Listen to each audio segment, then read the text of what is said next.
Me and Reddy in conversation 3 went deep into roots. We start off in the mountains because Reddy has just come home from 2 weeks in the Himalayas. But we dive deep, deep into roots and the roots that come from or go into place, as in geographical place. As always, it's a treat to talk to Reddy because there's, just the fact that he he comes from a place that is very far away from my place. You know, he comes from India. I come from Sweden. There's a big difference there. And that difference is worth cherishing. That difference is worth preserving in the sense that we don't lose our sense of place, which we both think, both we have, but also this is what we see around us. We have a global movement of making everything bland, where the uniqueness of a place, of a space, of a culture kind of is, trimmed away so that you can get everything everywhere. And what's the fun in that? So join us on this 2.5 hour deep dive into roots and place. Good morning. Hello, hello, hello. Very good morning to you. This How are you is doing? well, it's funny. Um, I was, I woke up at 7:23. I looked at the clock, which Uh-huh. I usually wake up around 6, but it was like, no, I'll just lay in bed a little while longer. So I lay in bed a little while longer. Finally thought, well, it's time to turn on the lights and read a little bit.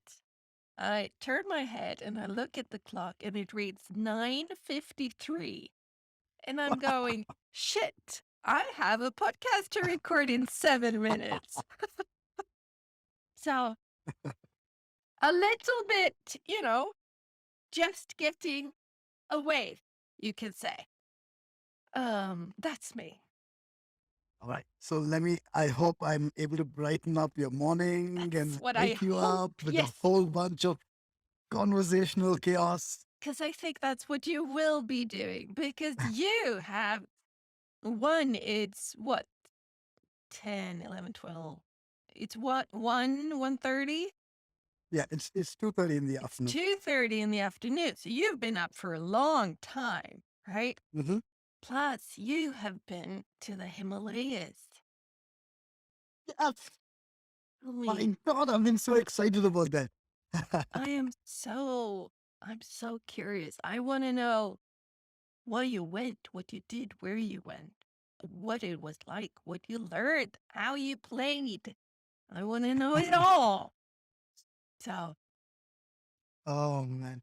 This was actually very like I had no inclination to go anywhere where it was cold. I was like, oh my God, it's already winter. I didn't want to go anywhere where it was cold. I was like, not the snow, not the snow. So I was planning something more to the northeast of India, which is more like dense, forested, and cold, but not as snowy unless you go really high, right? But the Himalayan belt is like predominantly snow clad during this time, and most of the higher regions are like even like don't even allow you to go up there because really too cold. And I was like, okay, I am not going anywhere there. But then I was like, a friend of mine just brought this idea, "Oh, why don't we go for a trek?" And I was like, oh, okay.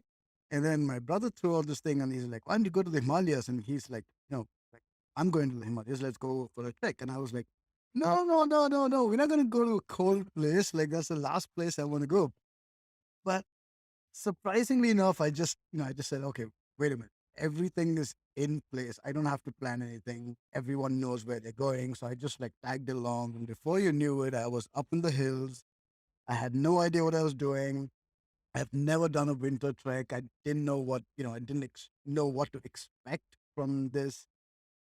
And it was the most incredible experience because I mean, it was just around about Christmas. I celebrated Christmas up in the hills. It just snowed, fresh snow just for Christmas.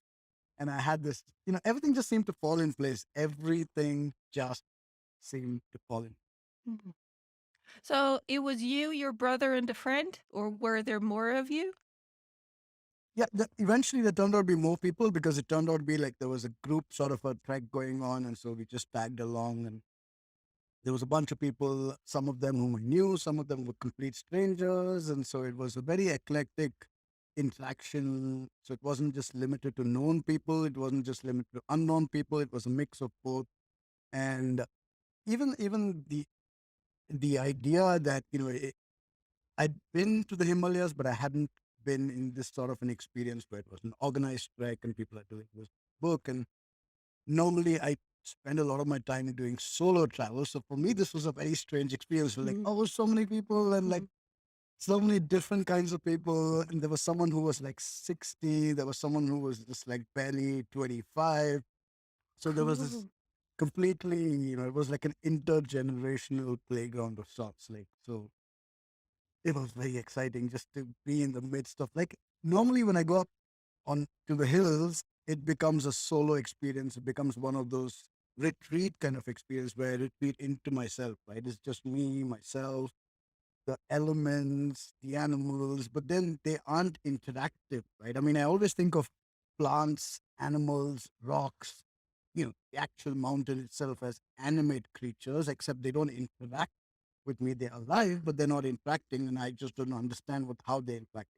Uh, right? But this time, they were actual people who I was interacting with. So it was a very strange, surreal experience where I was up in the hills in my, spiritual playground of sorts and with people. Like that was very new. So I mean, I know that the Himalayan mountains are like it's more than Mount Everest and K2 and all of this, but I've never really thought about the Himalayas. So it's like I'm guessing that's a big area? Really broad stretch. It's probably the entire upper limits of India. It's like everywhere from the extreme west, Yeah. bordering Afghanistan, Pakistan, right up the other extreme, borders with Myanmar. And so it Mhm. goes the entire thing. And there was this Nepal right above, and then there's parts of China exposed as well, which was earlier Tibet, but it's now China. So yes, but it's practically, I mean, like the Himalayas essentially what prevented a lot of invasions coming in from the top. Precisely. Precisely. And I mean, India is not a small country. Like country wise, land wise, it's a huge country. And as a Swede, you kind of look at the little tip of India and think that that's India, but you can flip that tip and it's like it's bigger above the tip, right? It's like that's what you see on the map because it's such a visible, but it goes a long way up, sort of in the continental um, regions up there. Cool. So, what? How was this playground for you this time? What was different? It's funny because I just said early on that everything went perfectly as expected or as unexpected. But it's amusing because practically everything that could go wrong went wrong. So I actually landed up with diarrhea. So I couldn't eat. Like I was starving myself so as to, give my, the digestive tract some rest. I was like, okay, you guys, having some issues. I'm not going to tax you. I'm not going to eat food. I'm just going to take it easy. But I also had to climb the mountain, you know, and I need energy for that. So what do I do? So eventually I was like, okay, I'm just going to do it. I mean, I came up, I had it very simple in my head. I was like, I came up to the mountain to climb. So what do I have to do? I have to climb it. That's about it. Like, that's nothing else to do. So I said, I actually just started climbing, and then turned out I had some sort of a, pulmonary edema, congestion of sorts, because, I don't know, some sort of altitude sickness sort of a thing. And again, I was like, okay, what do I do? Do I return back? Do I stay there? Do I just spend time in the camp and wait for everyone to complete their climb and come back down? Again, I just had this singular thought. I was like, why did I come up here? I came here to climb. Mm. So that's exactly what I'm going to do. So I had this, like, very single minded focus, but I won't say like it wasn't something that I was like, I have to do this. This wasn't one of those, bull-headed, white knuckle sort of a thing that I have to do this and I'm going to do it. It was just more like a matter of fact sort of thing. Okay, the chips are down, odds are against me, things are not going as I wanted them or would prefer them to be. But hey, this is the Himalayas, like this is the mountains. And the mountains, the weather changes like this, right? Like you could have like perfect blue skies and like, perfect visibility and all of that. And all of a sudden there's a snowstorm and you can't see anything, you can't see on feet as you're walking, that sort of a thing. And I was like, what if, life circumstances are the same way? Like when I can accept that the weather can possibly up here in these altitudes change so rapidly that I'm, that I either accept that this is how it's going to be, or, I try to fight against it, but I'm not going to win. And what if I look at the life circumstances of what was happening to me right there as the same way? Like I came here, nobody plans to get diarrhea before they climb a mountain. But I was like, okay, what if it is happening to me and I just like go with it? And I was like, okay, can I do this? And I just went through a quick checklist of my physical capabilities and weather and everything else and the resources at hand and the support system. And considering all of those, I did a quick check and I was like, okay, this is doable. It's hard. It's crazy. It's probably going to be, I'm going to be regretting it every single moment when I'm climbing, but it is possible, right?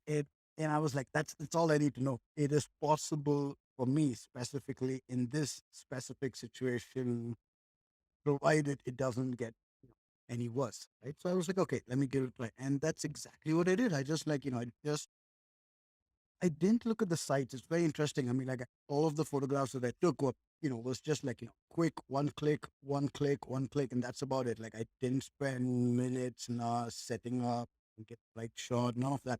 Right. So there was a sense that my focus was not on the journey in the sense of looking at the sights, how beautiful the view is, what's on the way, and all of that. It was more, I would say, like 80% of it was just me trudging. Got this load on my back. I had like a goofball. I probably carried more than I should have. So a little heavier than expected. But I could just think of one thing. I have 2 feet Mm. and I place one in front of the other and then I place the other in front of the other. And that's all I got to do. Like life just felt so simple Mm. in that moment. Like Mm. that's all, right? Like that's all I had to do. And it didn't matter that I'm not, I was trying to do that. I was trying to say, oh, you have to look at the sights. That's what you came up to the mountains for. That's what you came up with these heights, this altitude for, to look at the sights. But incredibly, I just found myself gravitating back towards just looking down, looking at my feet, watching where I'm putting my step, right? Just being very careful, aware, consistently just moving forward. Like even the goal didn't matter to me. It wasn't like, oh, I have to summit this mountain. It was just like, hey, right before left, left before right before left before right. And it just felt so simple. And at the end of it, I had no, like, it didn't feel like I'd achieved something like humongous and this is a great accomplishment. I had zero. I had absolutely no sense of accomplishment or achievement, but I had this deep sense of satisfaction. And, it's just like a very, ah, it felt joyous, but not that kind of like exhilarating, Mhm. exultant kind of a joy, but just like this deep seated satisfaction. I'm just where I need, right? That was it. It was just so beautiful. Like it wasn't one of those, oh, I'm on top of the world sort of thing. It just was like, oh, I'm where I need to be. I'm where I ought this point of time. That It's interesting to hear you because I can let's put it this way. I actually don't have a problem imagining either of those two states with you because you've shown enough for me to know that the kind of the bubbles shaking out of the just spraying out of the champagne bottle that can definitely be you. But I don't have a hard time imagining you in this just this kind of still pondness satisfaction type style too. Um, but it was strange for me in a sense. Like mm, I haven't. I mean, that's not something I look at as my default state, and it's no, something that I haven't really experienced in a sense that that experience of being in a state where where I'm not at my best. I'm not at my best. I was really at my worst, right? I was struggling to just be at bare minimum. Like normally I'm like way up there in terms of enthusiasm, and this time I was like way down there in terms of enthusiasm. In fact, there was absolutely no enthusiasm. I was like, what? I mean, like I'm watching the temperature fall lower day by day, and I can feel the heaviness of my breath, the harder it gets, and there's no reason for me to continue to do this. I had no great desire. This wasn't even my idea. Like it didn't really matter. It wasn't like I was waiting for this. A lot of people over there were like, I've been waiting for this for the mm, last 12 months. You're mm, finally here. It's happening. I can't believe it. Like, right. And there was this incredible enthusiasm. And I was like, I don't feel enthusiasm, but I don't feel anything bringing me down. I don't feel this sense like it was like initially I started off, I was like, oh my God, I'm suffering because like everyone goes to sleep in the camp and I'm like every hour I'm waking up, going there, taking a dump, coming back in, finding tuck myself back to bed and an hour later again I have to go take a dump and I'm like, just getting up, sleeping, getting up, sleeping, getting up, right? And the first few hours I just suffered. It was this crappy, literally crappy. literally crappy. crappy. Yes. I was like, this can't be happening. And then it took me a while. And I was like, okay. So I moved from the suffering phase of it, Mm, where I was cursing and I was, why the fuck is this happening? Like, what did I do wrong? What did I eat? And I'm trying to analyze, like, what went wrong? What were the specific foods that might have led to this? And I'm trying to, like, mm, cognitively wrap my head around the problem, but I'm suffering. I'm feeling that mm, sense, that emotion of like, this is suffering. And then over a few hours, I started, it just moved into a sense of endurance. I suddenly became like a stoic person. Go to sleep, no sleep, try to get sleep, wake up, okay, come back. Like, there's this sense of I'm immune to the ups and downs of this, and I'm just going through the motions. Okay, going through the motions, literally speaking. So it just felt like, okay, I'm past the suffering, I'm in mm, the enduring phase. mm, What now? And at some point, every time I do this trip from the tent, go to just go out into the woods, take a dump, come back. And every time I would be like, I'd have this head torch, there would be some light to just shine the way. And at some point, it was a red light and it hit a branch, a thorny bush alongside. And I happened to take a picture of the moon at the same time, of the mountain ahead of me or something. And interestingly, the red light flashing hit the plant, and then that came into the frame of the photograph and it looked really freaky because like there was this red plant and like blue mountains, and it was an incredible picture. And I was like, how did that happen? And then I was like, oh, it's the torch, right? And then it all this, magic. It wasn't a magical moment. Boy, it just made sense. But then I realized that I enjoyed myself. I enjoyed mm, myself during that moment. And I realized, oh, if I was well, I would be sleeping like everyone else in the tent and I would miss the sights. I kept seeing the moon because every hour I'd be out and every hour I'd seen the moon at different phases and different positions along the sky. So I was getting to see all of that, which nobody else Hmm. was.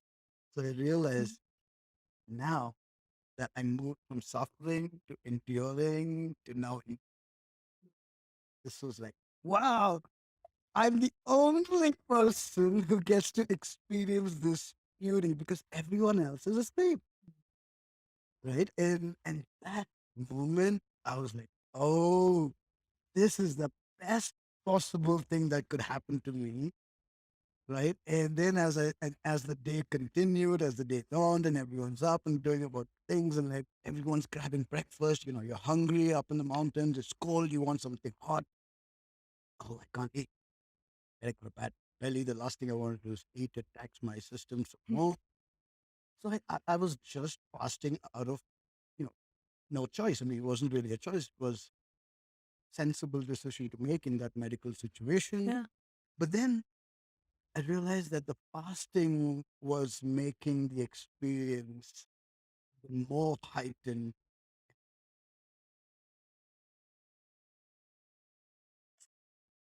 Well, how far up were you altitude wise? Because I'm guessing that the kind of the lowest part, I'm guessing, is higher than what is sort of sea level. It's like even you can't go there and not be elevated in a sense, right? I think the maximum we reached was 13,000 feet in meters, is probably around 4,000 meters above sea level. Yeah. Yeah, and divided by 3 Mhm. ish, and then you take away a 0. Hmm. Oh, wow. That's high. Yeah, it is. Yeah, pretty high. And it Okay. was interesting. I think, like, the whole idea that I generally am a fit person and I thought I was being fit. And I didn't realize that I made a cardinal error because apparently when you're climbing to a higher place, altitude, you got to give yourself time to acclimatize before you start taxing your system, right? But one of the mistakes I did was I continued keeping up, a sort of a physical exercise regime of sorts. So like I woke up in the morning, it didn't strike me that I'm at a high altitude. I need to be taking care of things. I just got out of the tent and I'm like, just okay, let me just do 200 burpees. And the next thing you know, I'm just going like blah, blah, blah, burpee after burpee after burpee after burpee. And I felt great because, like, it just gives you that energy boost. It makes you warm. You can take off the layers. And before you knew it, by the end of it, I was just in my shorts doing burpees in the mountains. And I was like, oh, yeah. I felt like invisible and all of that stuff. And then later on, in hindsight, I realized that because I was taxing my system without giving it time to acclimatize, that was probably one of the reasons why. Hmm. Hmm. And I mean, that's with Matthew and Inma, I've been speaking a lot about, and not just in these conversations that we have here, but about place. How place, physical place, carries with it. You have to relate to the place, right? So you're being in a different place than what your normally is. It is actually trying to communicate with you. Um, but you're not, there's nothing different to this place. I can do what I always do. No, actually, you know, that it might have been a little delayed response from place, but you got it. It's like, that's not a good idea because this place has different, it's a different physical reality. I mean, literally, it is a different physical reality if you're up at 13,000 feet. You know, that does matter. Yeah. I probably call it arrogance. In fact, I did write that down a day or so into the experience, and it suddenly dawned on me, and I was like, ah, this is me. This is me being arrogant. This is me not being, respectful. Like, respectful is not like, oh, this is the land of gods, and I'm going to pray to them before I climb the mountain. Like, that's just, a ceremonial respect. But the very respect of the elements and my understanding, my overbearing dominance over the place, like you said, over the elements, and say, oh, I can do this at sea level, so I can do this up here as well, right? Like, and feeling that sense of arrogance that, yes, I did it, right? I did it at sea level, I did it up in the mountains as well. I can do it, I'm invincible, right? And there's the sense of it happened so innocently, like there was no sense that I need to prove a point. But I realized that at a cellular level, that's exactly what I was doing. Right? I wasn't being like I could have done 5 burpees, 10 burpees, stopped, paused, felt how my body is feeling, got a sense of what's happening to my system. Am I right? Should I be doing this? Should I not be doing this? Like, nope. Let's do more. Let's do more. Let's do more. Right? And just boil down to that one word. It's arrogance. Like, I can do anything. I'm the king of the mountain. Like, like I rule nature. Like nature's beneath me, right? And yeah.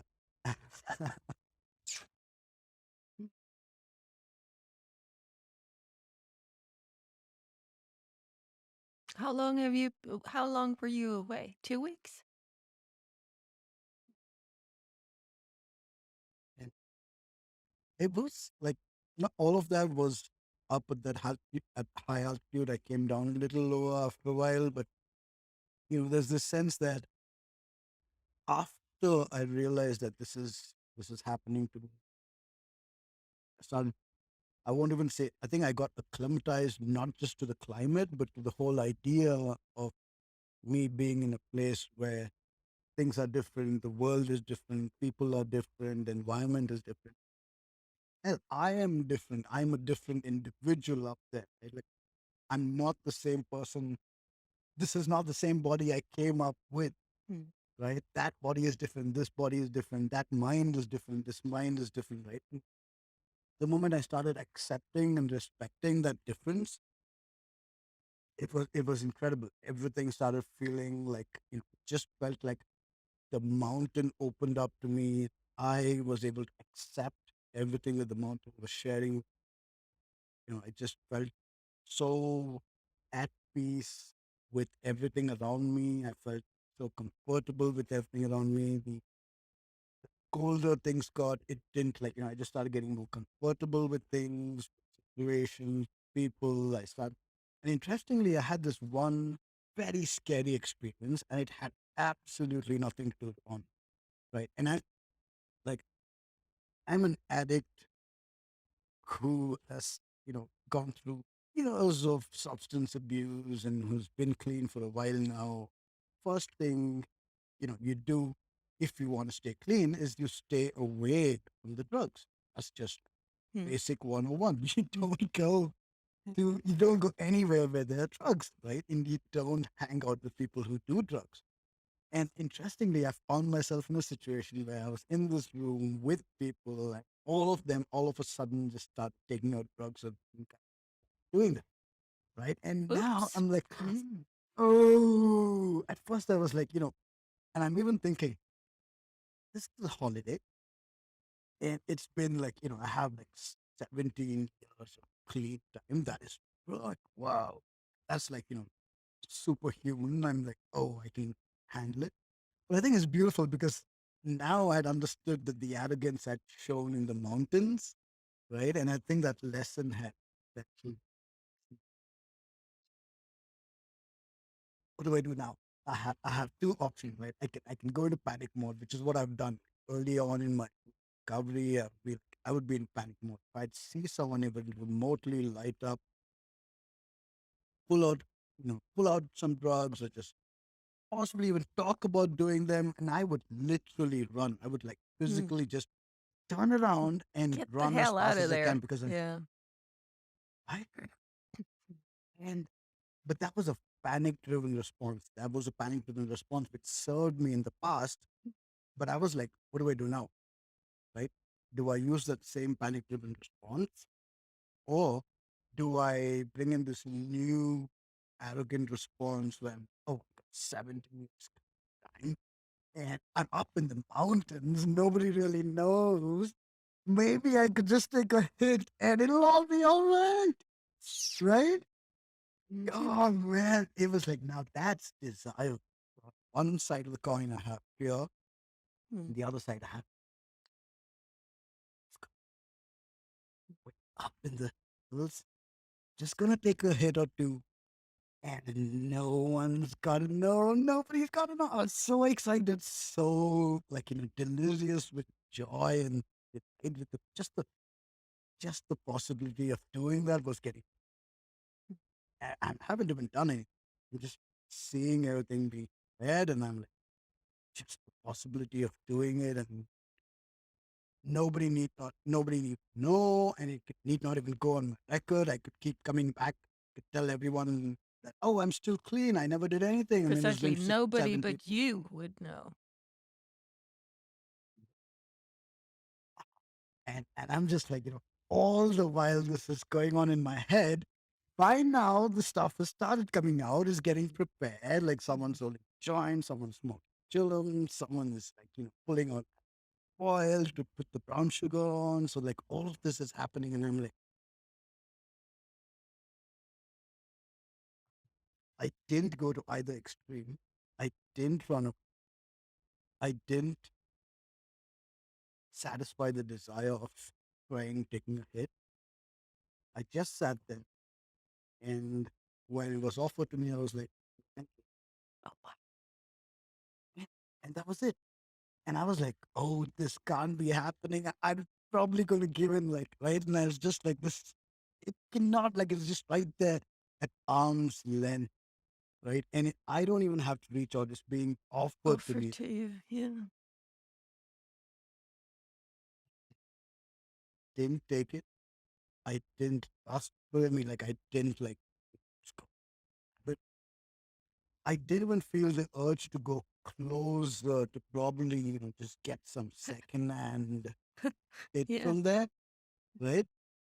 I just sat there through it all completely like the mountain. The mountain couldn't care less if there's a snowstorm, if there's, the mountain just sits there because that's what the mountain does. That's when it struck me. The mountain had become the mountain, like for those moments. That's what climbing the mountain did for me. I'd become the mountain. I could sit there undisturbed by what was happening, Around you. right? Just stay there and allow that storm to, hem and haw, but it did nothing. I could feel what it was trying to do. I could feel the fear. I could feel the desire. I could feel the panic. I could feel that lust. And yet, nothing. I didn't move towards that. I didn't move away from it. I was unafraid, not lusting. I just sat there like,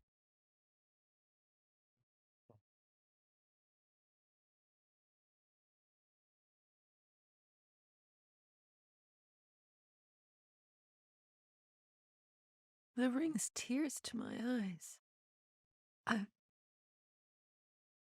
Because it's like sitting here listening to you, it feels like, you have me out at the precipice, at the edge of ruin, in a sense, of just falling into the chasm of, picking up substance abuse again. And I'm like, holy moly, that's, it's an uncomfortable place just hearing you speak about that. Um, wow.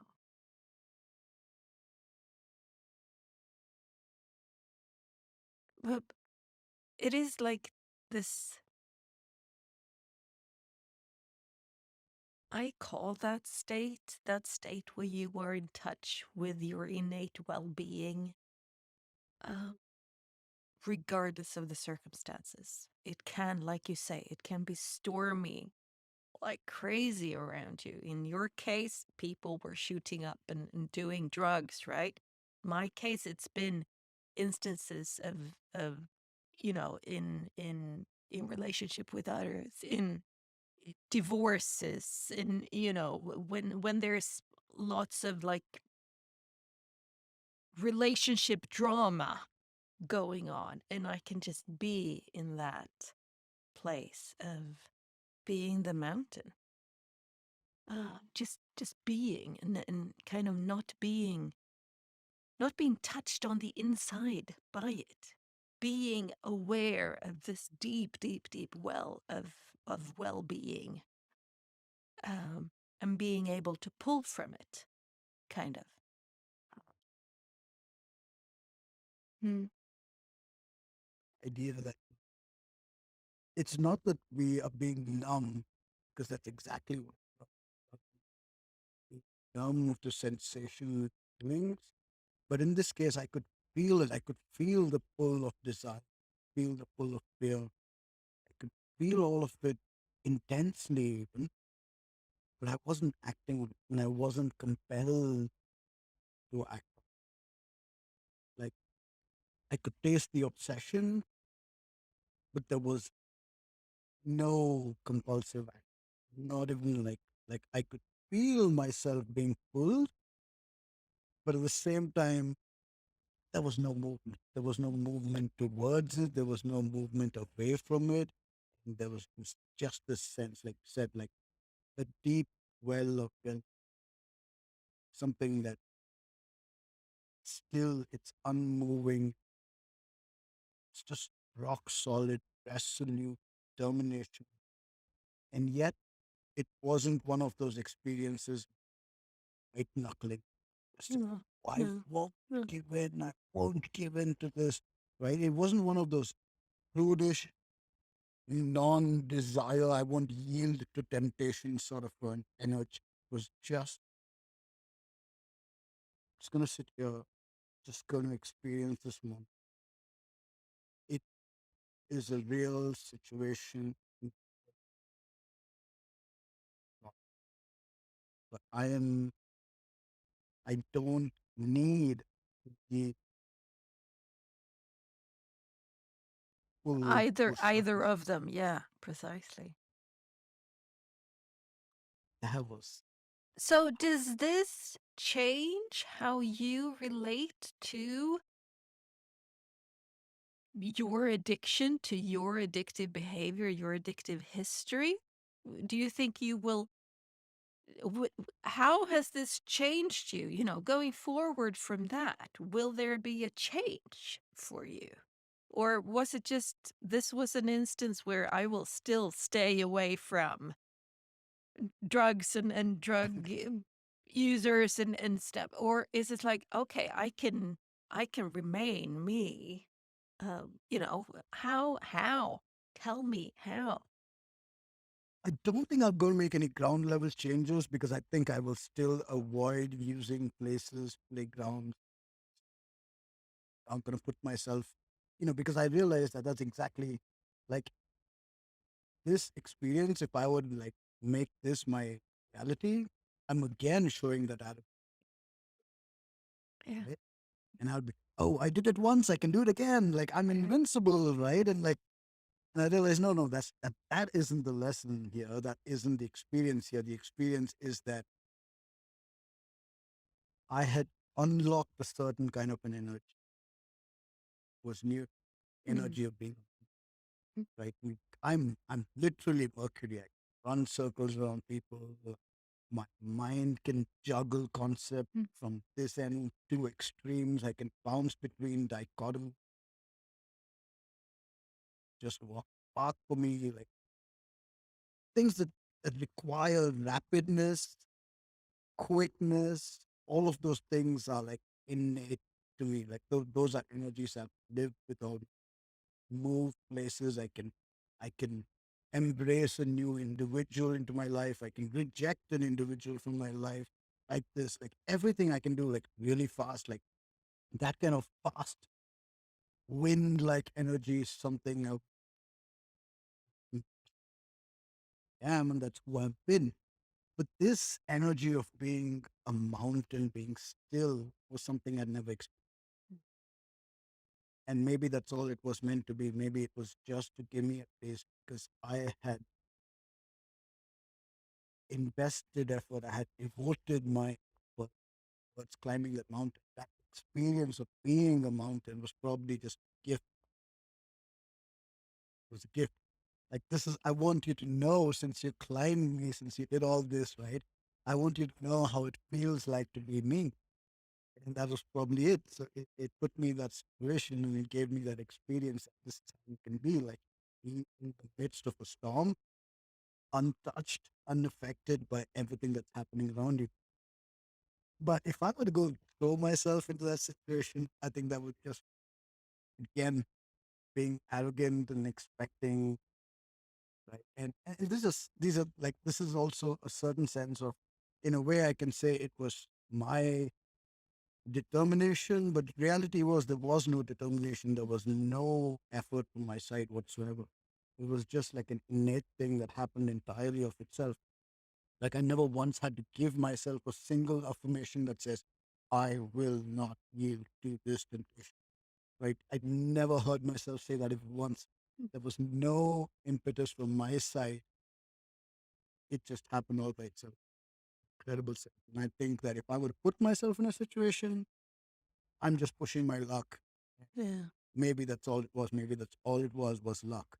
But experiencing that luck, made, it changed me. It has changed me. It's made me more likely to stay. Like after that, I think probably after that, even though I was, not feeling well, like every time I'd see a river or a mountain stream, I would just settle into it. I would spend at least a good 15, 20 minutes lying in ice cold water right up to my neck. And I would just in that state of equanimity and calm and, that experience of feeling the cold, icy water flow through my body, across my body.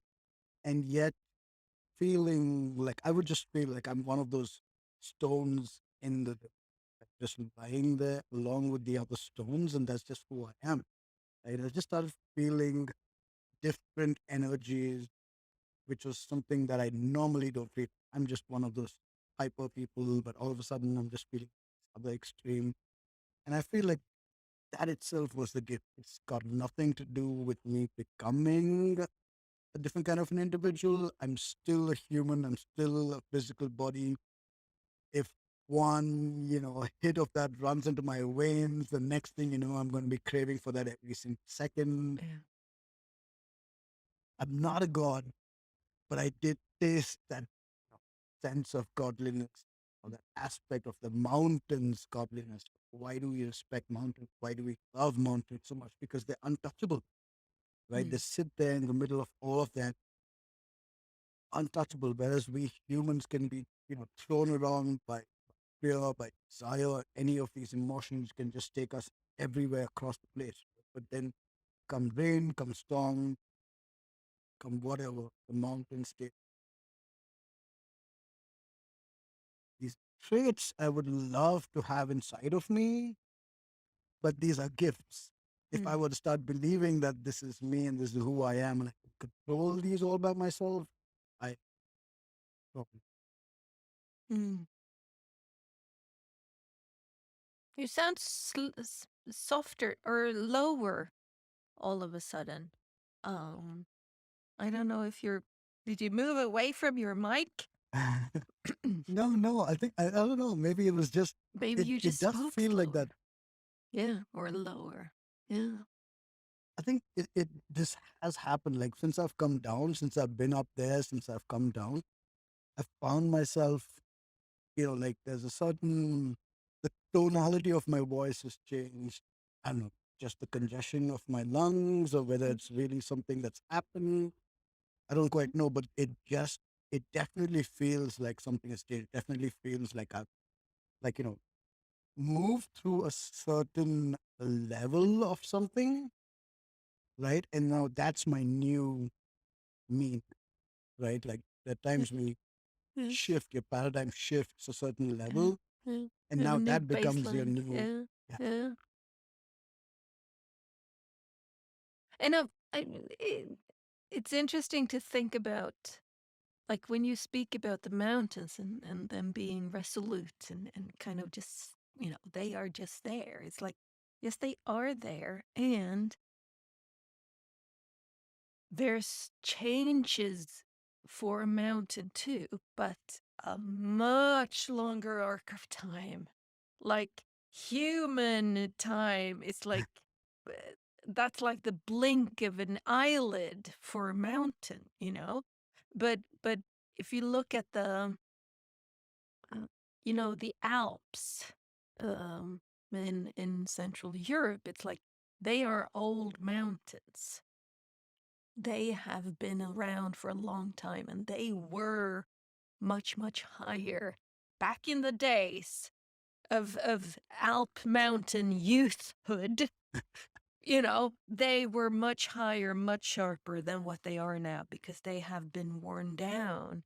So mountains shift, but at a scale that is just surpasses human time frame, time, the arc of the human life. It's like that's nothing. But stack those up in the millions. Now we're talking, right? Now there's something that you can see a shift. Um, so I'm not talking about humans, mining mountains or blowing them up. That's not the because that's kind of an artificial shift to them. They're not immune to our ability to destroy them or to deform them. But in and of themselves, just like everything, everything has that transformative arc. I mean, even stones, based on where they are, they will shift. If it is a stone in a river, given enough time, it does go smoother. It just, that's what will happen until that river is no longer a river. And then it might get, you know, buried under soil and it will stay for a long time. But there's still little fungi, um, it's slowly I think eating away at them, getting minerals and stuff from them. Uh, so it's an arc.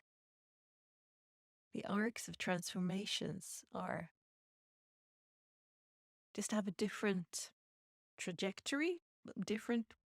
Would you call that trajectory? Either it's kind of high and short, or it's really long. Oh, okay. In terms of a magnitude, like it's still a Yeah, wave, but it's precisely. a it's a different Yeah, magnitude, right? It could be a yeah, narrow wave which yeah, goes yeah, yeah, spiky, which is yeah, like us, or it could be one of those yeah, gradual. yeah, yeah, yeah, Like that was something like I came across these temples up in the hills, which are like 2,500 years old, like yeah, 2,500 years old. And I'm like, there's a priest at the temple. He is running through the ritual. He's he's giving out the whole narrative of the story, when this was built, who built it, why they built it, what's gonna happen. Complete narrative around God being worshipped there. who and why and want this. Like, there's so much context, and I'm wondering, like, how is it that this story has survived? How much of that's same as it? And how rapidly is that story changing? If the mountain has been untouched in 2,500 years, has that story been equally untouched? Have the rituals not changed? Because I still see, and you know, practically half naked sitting up in the mountain. I'm completely in jackets, and he's like bare naked over. He's rituals. How is this man survived cold? How is he man? How am I survived? So much of a complete difference in the way people live up in the mountains. Time, that arc of time hasn't changed for so many. No, we come down, like, see changes happen rapidly, born by those changes. But way up there in the hills, man is as primal and as ancient as a mountain. Just incredible. Like, people just seem to be living this life where they could be no different from the man who lived there 25. Hmm. But today, like, if I'm in a modern metropolitan city, I'm completely different from the guy who lived in the city 25, let alone 2500. Yeah. The city didn't exist 2,500 years ago, most likely. That mountain sure did exist. That was just a blink of a moment ago for the mountain. And again, place comes into it. Place.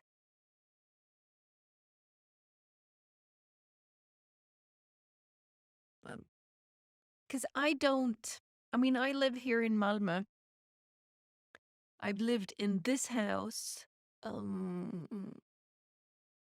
I've lived in this house 18 years, I think, which is the longest I've ever lived anywhere. So it's building on me, but I don't have a history. Yes, my mom and me and my mom and my dad, they've lived in Malmö, but a couple of years here, a couple of years there. I don't have any roots. This isn't the house that my great great great great great grandparents built, and everybody. There's been a generation of family living here forever and ever. It's like, so me and this place, we're a new relationship. Whereas that man atop the temple in the hills, likelihood is that's his place. Because his parents lived there, his grandparents lived there, his great grandparents, and his great great great great, however many greats you want to stack up. Chances are, at least, that he has a long line of ancestry, of ancestral relating to this place. That, of course, like you say, it's kind of harder to know how mountain people, and I don't mean people living in the mountain, I mean the people that is the mountain people and the plant people and the fungi people and the stone people, to use Matthew's terms, how they have been relating to him and his ancestors for, hundreds of years, thousands of years. You learn something other. Because I wouldn't say that I have, I have had 3 places where I've felt like this is my place. And interestingly enough, all 3 of them are here in Malmö. But I have lived in other places too. I've lived in Staffanstorp for 7 years. I've lived in Arvika for 3 years. I was in the US for a year, and I've been in Ängelholm for 2 years. So, a portion of my life I've not lived here, but the portion of my life that I've lived here, I have lived in one, two, I've lived in three other places in Malmö that have not felt like home. It has not been my place. So I have three and three because I have lived in three places here where I feel this sense of home. This is my home. This is where I belong. And I am speaking to the stone people and the tree people and it's like there is that sense of just the elements that make up my house, the place I live in, feels like I am in relationship. I am relating to them because there's some type of mutuality going, and one of those places was an apartment up high, so less sense of the elements outside. But I love that apartment. I love the doors of that apartment. I love the floors of that apartment. It's like so there was an elemental feel to it. It's Um, wood, right? And the wood is alive. that's the sense that I have, and I have the same sense here. I love my house. I love this place, and we are relating to one another. Um, but I don't have centuries of relating.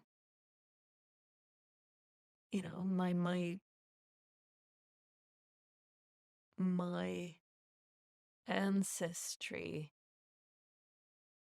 has, what I know of my ancestry, there has been movement too. It's like I don't know of a place where this is where generations of my ancestry has lived. I don't know of such a place.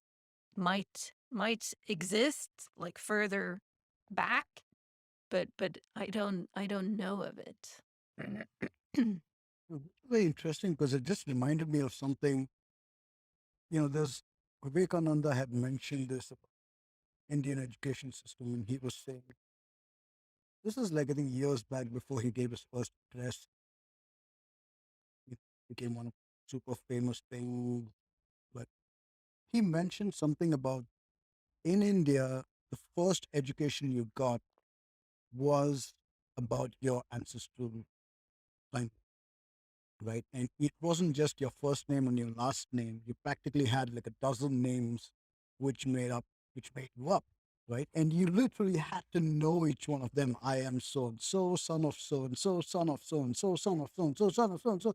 And it just goes on and on. And I would like literally scoff at this, right? Growing up, grew up in a very modern metropolitan world. I didn't even speak my native language. I just grew up English. Yeah, like it. I Really? could. Yeah, I still can't speak my native tongue, What's your and native tongue? my native tongue is Telugu. Okay, it's a South Telugu. Indian language, Mhm. which I have absolutely no idea of. I mean, like every time I even try to open my mouth, I make a complete and utter fool of myself. It's Oh, ridiculous. And I think in English, I speak in English, I write in English. Like if I have to converse in any of the other languages, I think in English and then I translate and then I say things out. Right. And then there's oh, like Asha told me wow. here. I can Mm. speak it pretty well. I mean, I can speak at least five Indian languages and I can speak them decent enough to survive in that kind of a situation. But So it's which not ones do you speak? something. You speak Hindu I speak or Hindi, Hindi? I speak Tamil, I speak Kannada, I speak a little bit of Nepali, I speak a little bit of Malayalam, and well, that's it. A little bit of Telugu, which I A can still little count bit. as that, Okay. right? And technically learned to speak Sanskrit in school, but it's not a language that anyone speaks, so it's not something Mm. I can converse in. It's like Latin. Yeah, exactly, right? And it's just so. And I realize now that what he was saying as you were speaking is that that's it.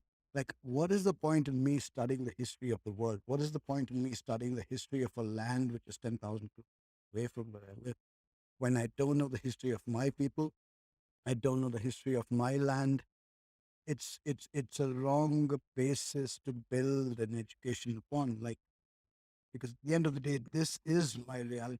Because now, if you look at it, even science says the best diet suited to you is probably is the diet that your ancestors grew up eating, right? And now, if I don't have any of that knowledge, now I have to go roundabout. Now I go to school, I study science, and then I go deeper into that, and I find out what my ancestors did and where they came from. So I'm going a complete roundabout route just to come back to figuring out what is the ideal food for me as an individual Right. to eat. Yeah. Whereas if I had started from this side, I start off with, oh, this is what my parents ate, this is what their parents ate, this is what my grandparents ate, this is what blah, blah, blah, blah, blah. I had the knowledge right there, which is practical, which is necessary, which is something that impacts me on a regular basis. But no, I've completely missed that boat. And today it's reached a stage where I don't even know my own native language. Like I can't understand it. If I meet, like I go to the villages my parents grew up in and I start meeting people and they're like, oh, you do you know who I am? I'm like, and they can spin out a complete family tree in their minds. And these are like 80-year-olds, 90-year-olds who would be completely senile in an urban scenario, who probably wouldn't remember their own names in modern cities.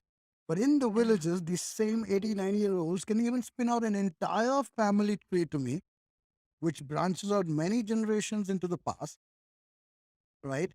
At the age of 80 and 90, like, how is it possible? Like, I cannot, like, fathom the idea that, like, and then it makes me realize, like, oh, so if they're focused on this knowledge, which they believe is not only something that they learned to showcase as an accolade, as a certificate, as an achievement, but as something that they now need to pass on to the next generation. There's a sense of purpose as to Yeah. Yeah. Yeah. why They're they need to kept, retain that.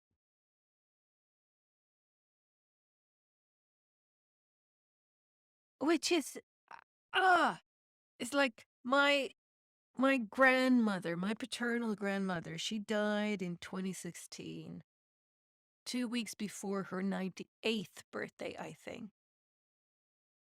And she had been living for most of her life. She had been on the west coast of Skåne, which is the very tiniest tip of Sweden, right? But she'd been there. She'd been in a little town called Höganäs for,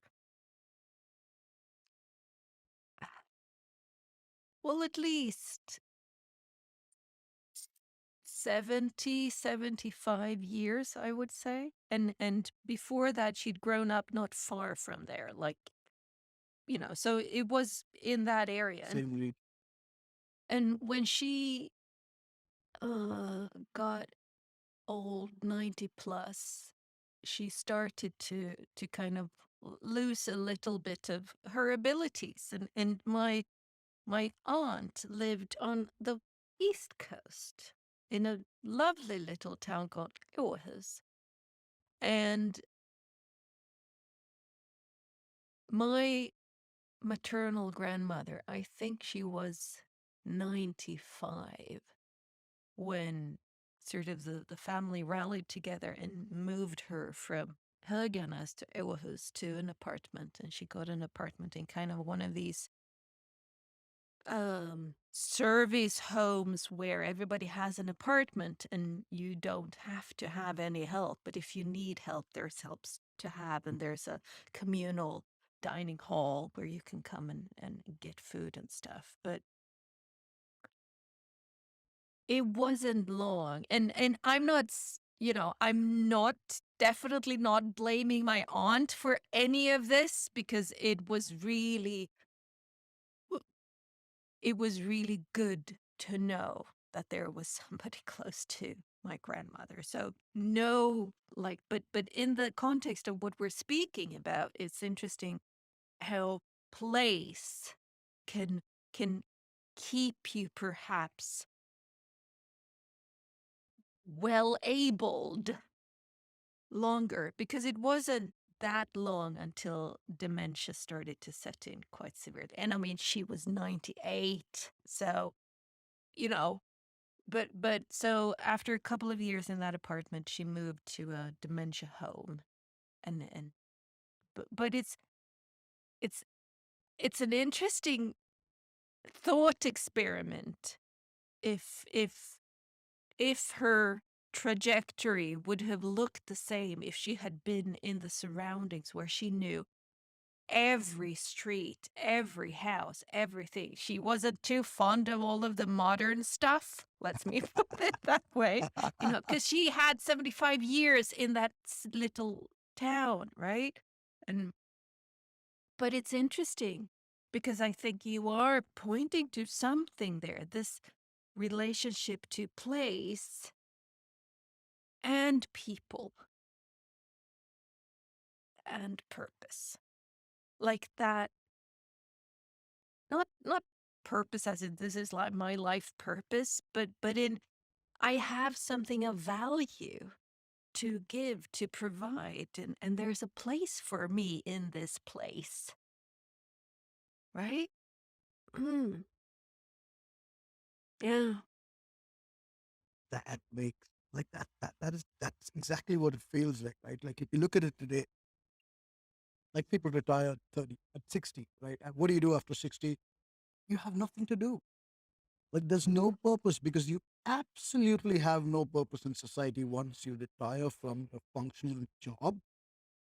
Nobody wants anything to do with you. Like if you're an Indian today, what happens is like if if you have kids and those kids have kids, like once you're retired, you just become a glorified babysitter, and you're just like, oh, we would love to have you over in the U.S. and why don't you come and visit us? But then essentially, you just bring them over so that you can have free babysitters, Mm, right? And that becomes like even then you're just working, right? mm, That becomes you don't have knowledge. You're in fact you're categorically told don't teach the kids anything.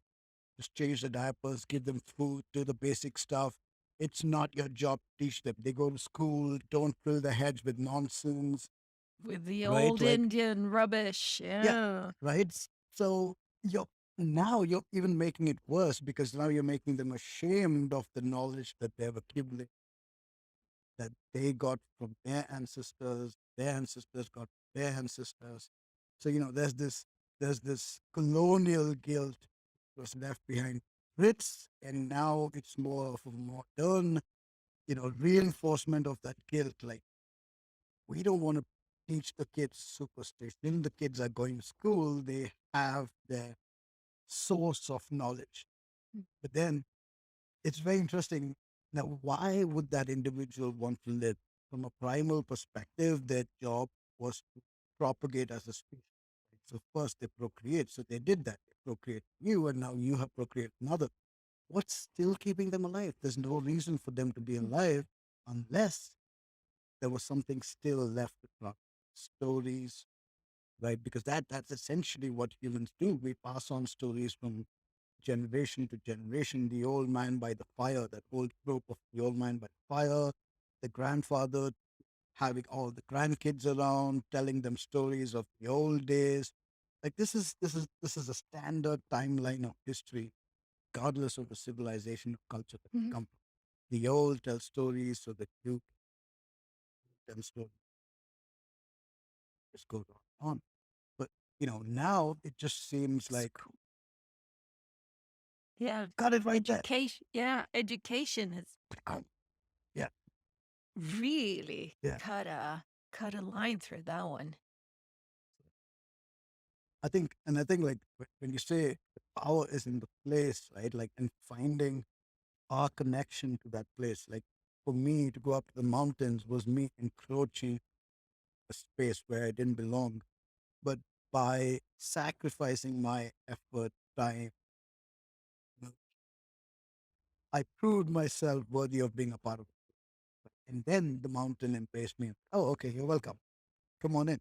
Right? And in a sense, that's exactly how it was. And today, that's essentially even in a place I grew up in a place I belong to, a place like if you ask me, those mountains are places where I feel like I'm right.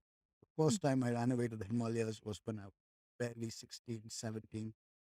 Ran away.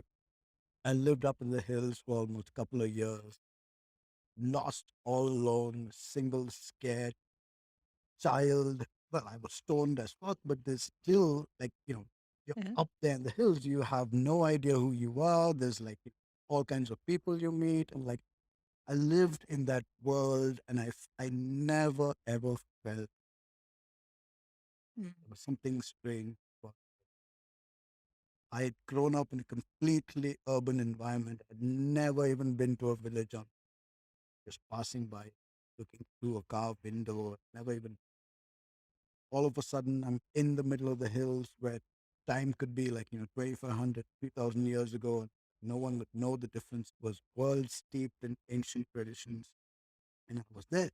But yet I never felt strange. I never felt like, oh my God, what is this place? I never felt like this weird. I never felt like this is awkward. I just felt so much at home. So for me, in a sense, I would say that the Himalayas are home, even though I've probably just been there twice in my lifetime, once for 2 years and once for 2 weeks, right? Mm.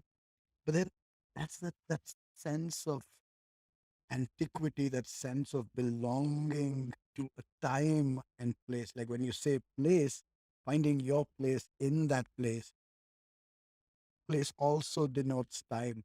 Mm. Place in the timeline of Mm. history, my place in that timeline. So maybe I don't have that much of a connection to my immediate family because I have a deeper connection to something far more ancient. Or maybe it's because of this, I don't really know, but there's the sense that I do feel like a sense of. And if you put me in any modern urban scenario, whether it's New York, or whether it's Bombay, or whether it's Hong Kong, or whether it's Shanghai, I would feel very comfortable because I know I'm a man of the world. I'm worldly wise. I'm street smart. I can survive anywhere in any situation, anyhow.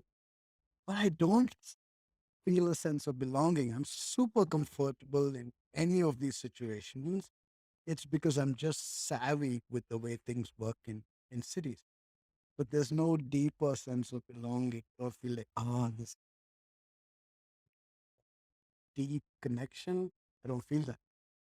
They take me up in the hills where there's, practically no running water, nothing. Like, have get up in the morning, chop wood to heat water for your tea, right? This like that entire process, which is nothing like like I live in a place where like I can microwave anything I like. I have high speed internet, and yet that that inner sense of belonging is zero here. It's just like if no one could tell from the outside, but I don't feel it.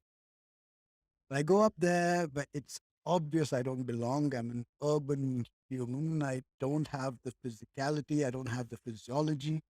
I don't have the survival skills to live up there.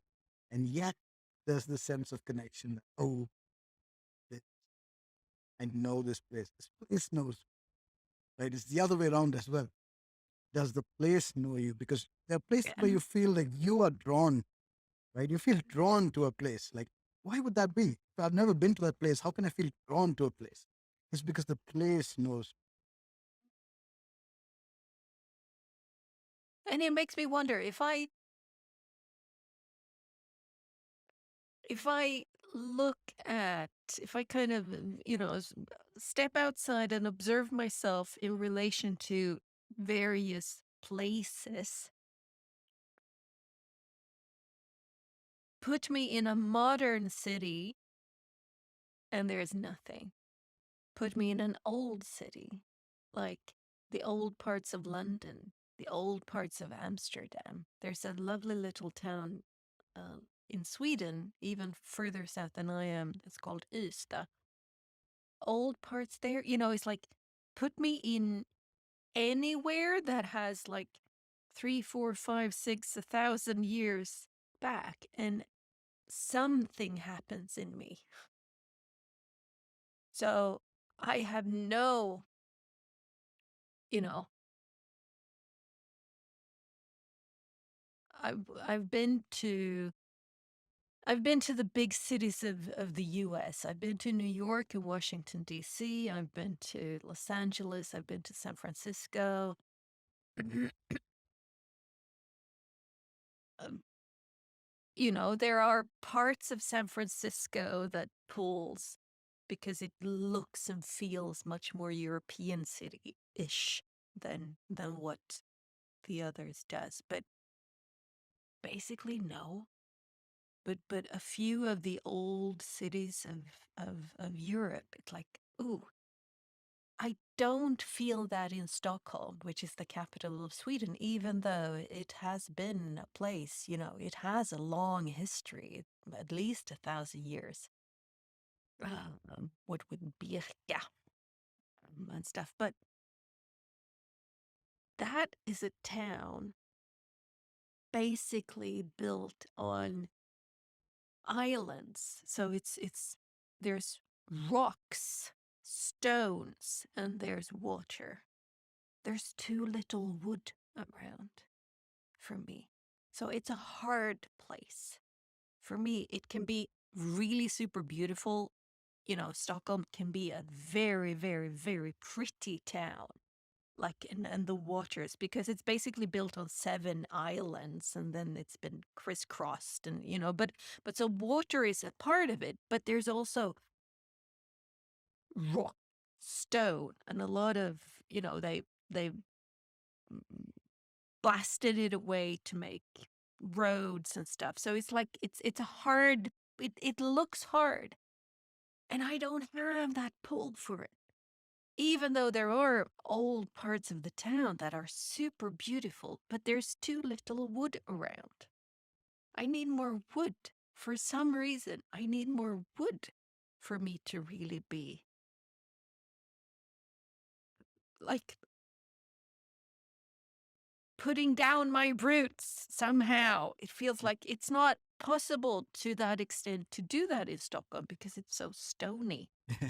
Um, but put me in a place where I love the water, but somewhere where there's also not so much stone, so that there's soil, so that there is the possibility for roots, there is the possibility for trees, and then something starts to happen in me.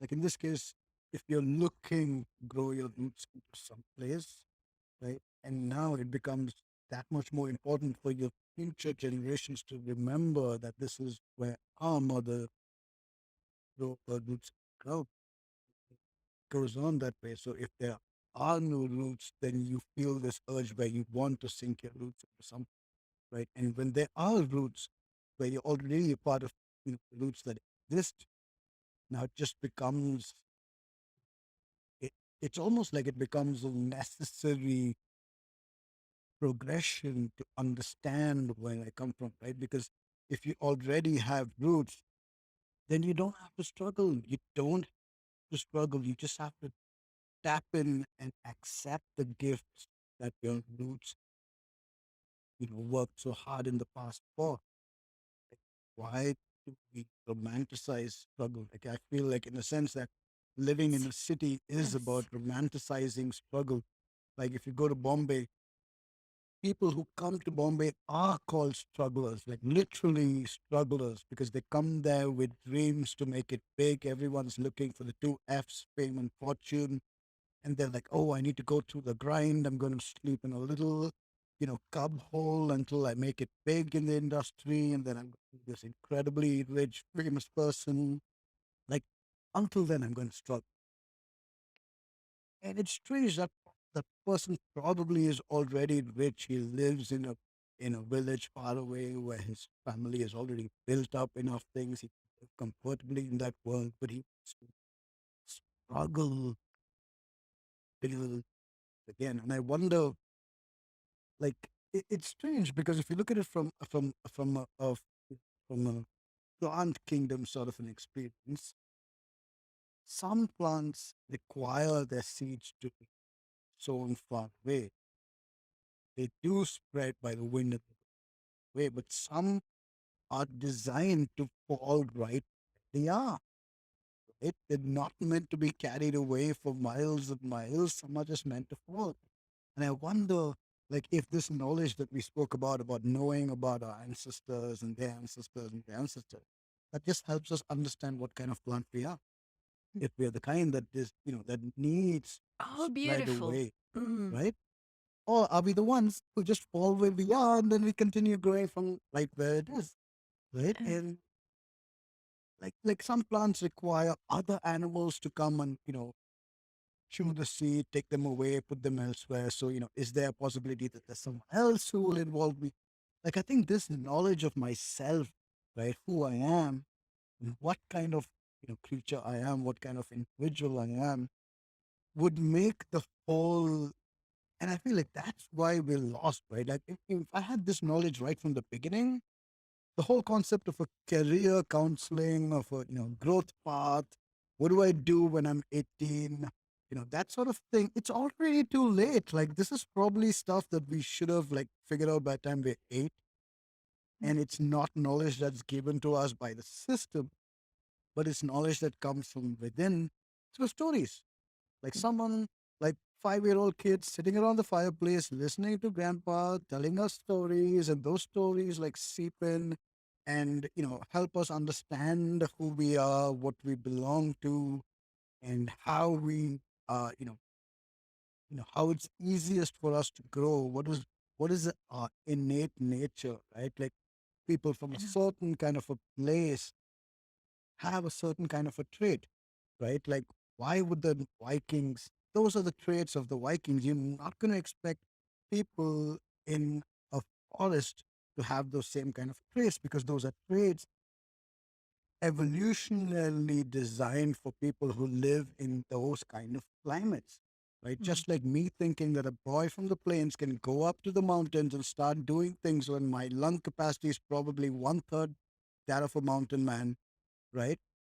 mm, And a mountain man coming down to the plains and feeling like, oh, I can, do everything that the people from the plains can do. No, I mean, like, it's just like there are certain things which would make it an uphill struggle for me. mm.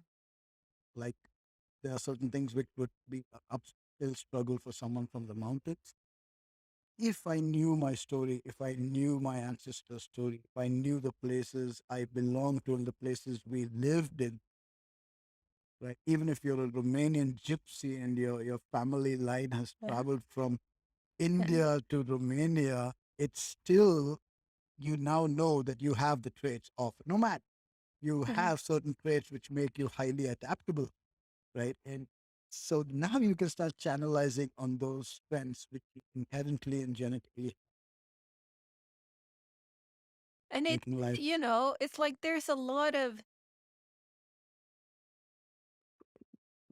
talk and kind of um when it comes to this career, find your purpose, spiel going on about what did you like to do when you were a little kid? That is where you will find it. What did you do when you were 8? Um, and I don't see that being told to 18-year-olds. I see that being told to 40-year-olds who are having their midlife crises. So it's like we put all this layer. It's like we enamel ourselves into something else. We mold ourselves and shape ourselves into something that we're not. And then when, there's a crack because something happens, you have that midlife crisis or whenever it happens to you for some or other reason. That's when you start to hear these questions. Well, what did you do when you were 5, when you were 7, when you were 8? What did you like to do? Um, and you find people around you where who knows that, who both for themselves, it's like I do this and this is what I did, or who remembers me. "Oh, you when you were 8, you were doing this, Helena, huh?" And it's it can be so freeing. It can be so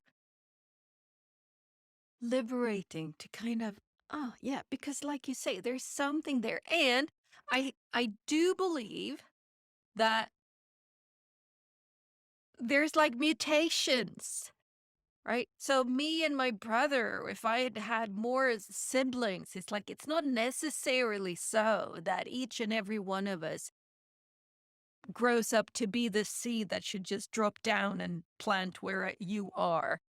One of us might have turned into a dandelion seed that is one of those that needs to go with the wind for a long, long time. So it's not as if it's, you know, people have to stay and stick to what this is what my family has done for generations. No, but there's something to that. And knowing that and knowing yourself, knowing, seeing, if and I'm guessing in the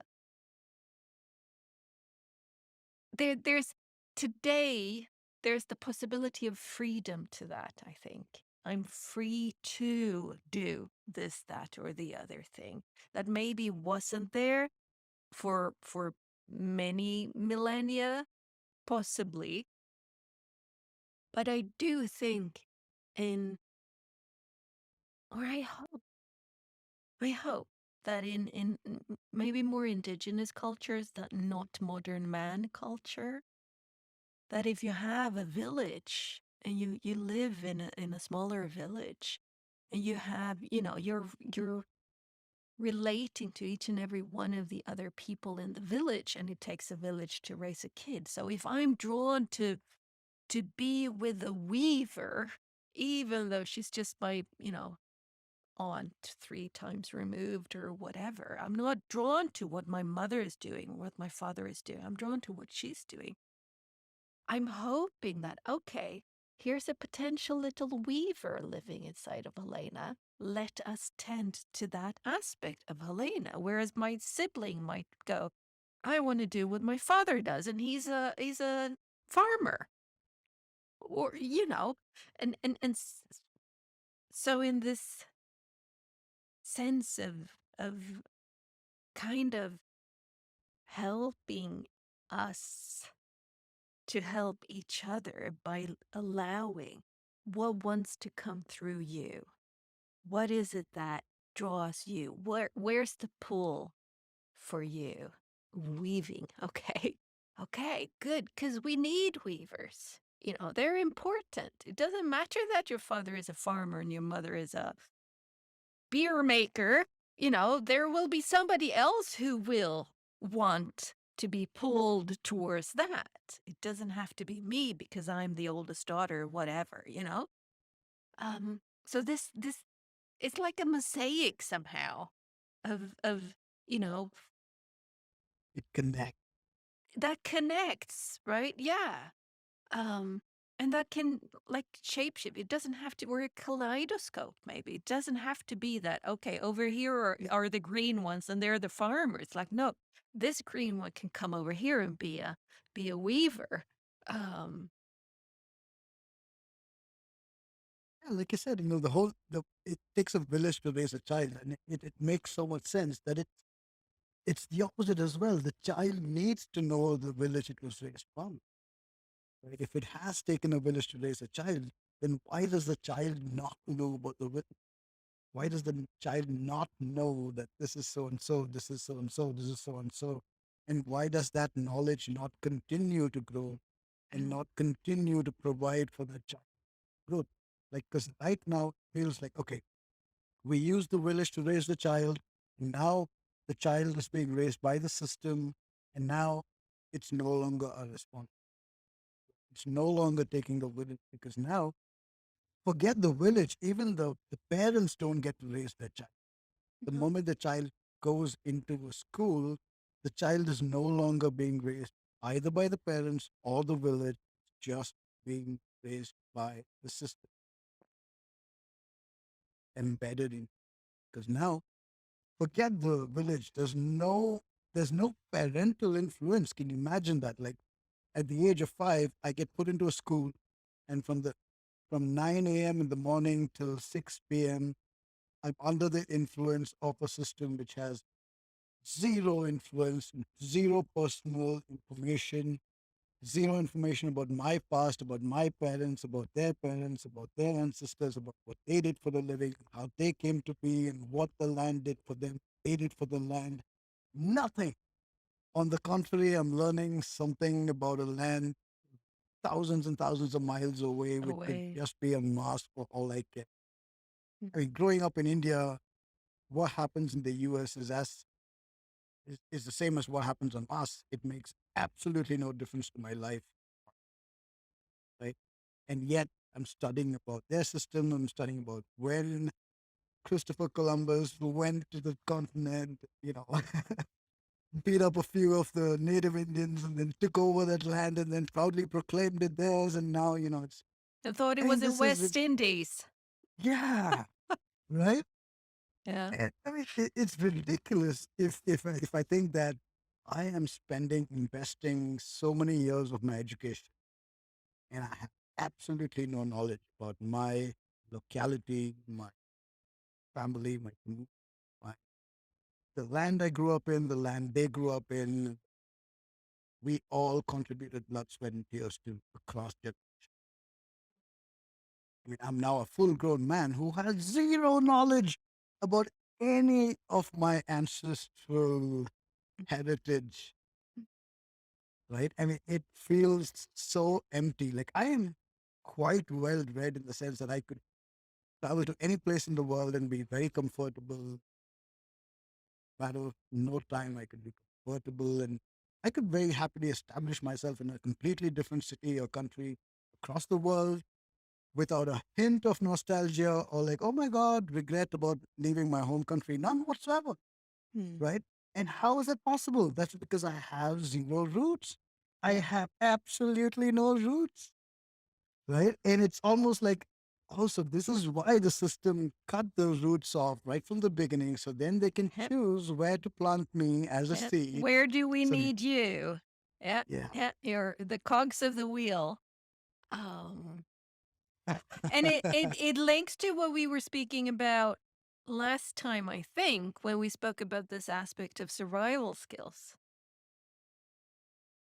That again, the educational system doesn't actually provide me with survival skills. Provides me with skills. I can do arithmetic and I can read and I can talk in English and I can, do those things. Sure.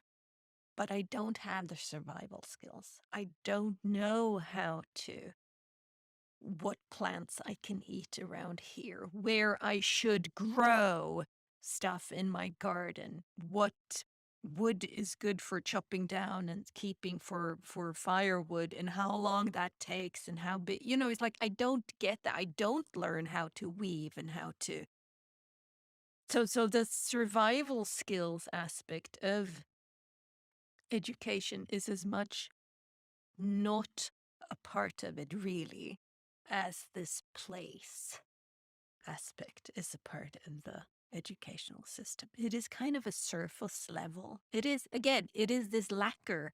It is this layer on top of us. It is this thing that we coat everybody with this thing and think, now we've got it down because everybody's been coated with this thing. Now we can start to relate. Yeah, it actually makes it harder to relate. Because if we all know the same stories on a global level, how interesting is that? It's like, Yes. and it's like it is fascinating this Americanization, North Americanization that is going on in at least Europe, where you know so much about the US, about its presidents and about the states and about the civil wars and about this, that, and the other thing. And Africa is a country, you know? And Africa is fucking not a country. It is a huge continent of what, 42 countries. And I have the hardest time naming 10.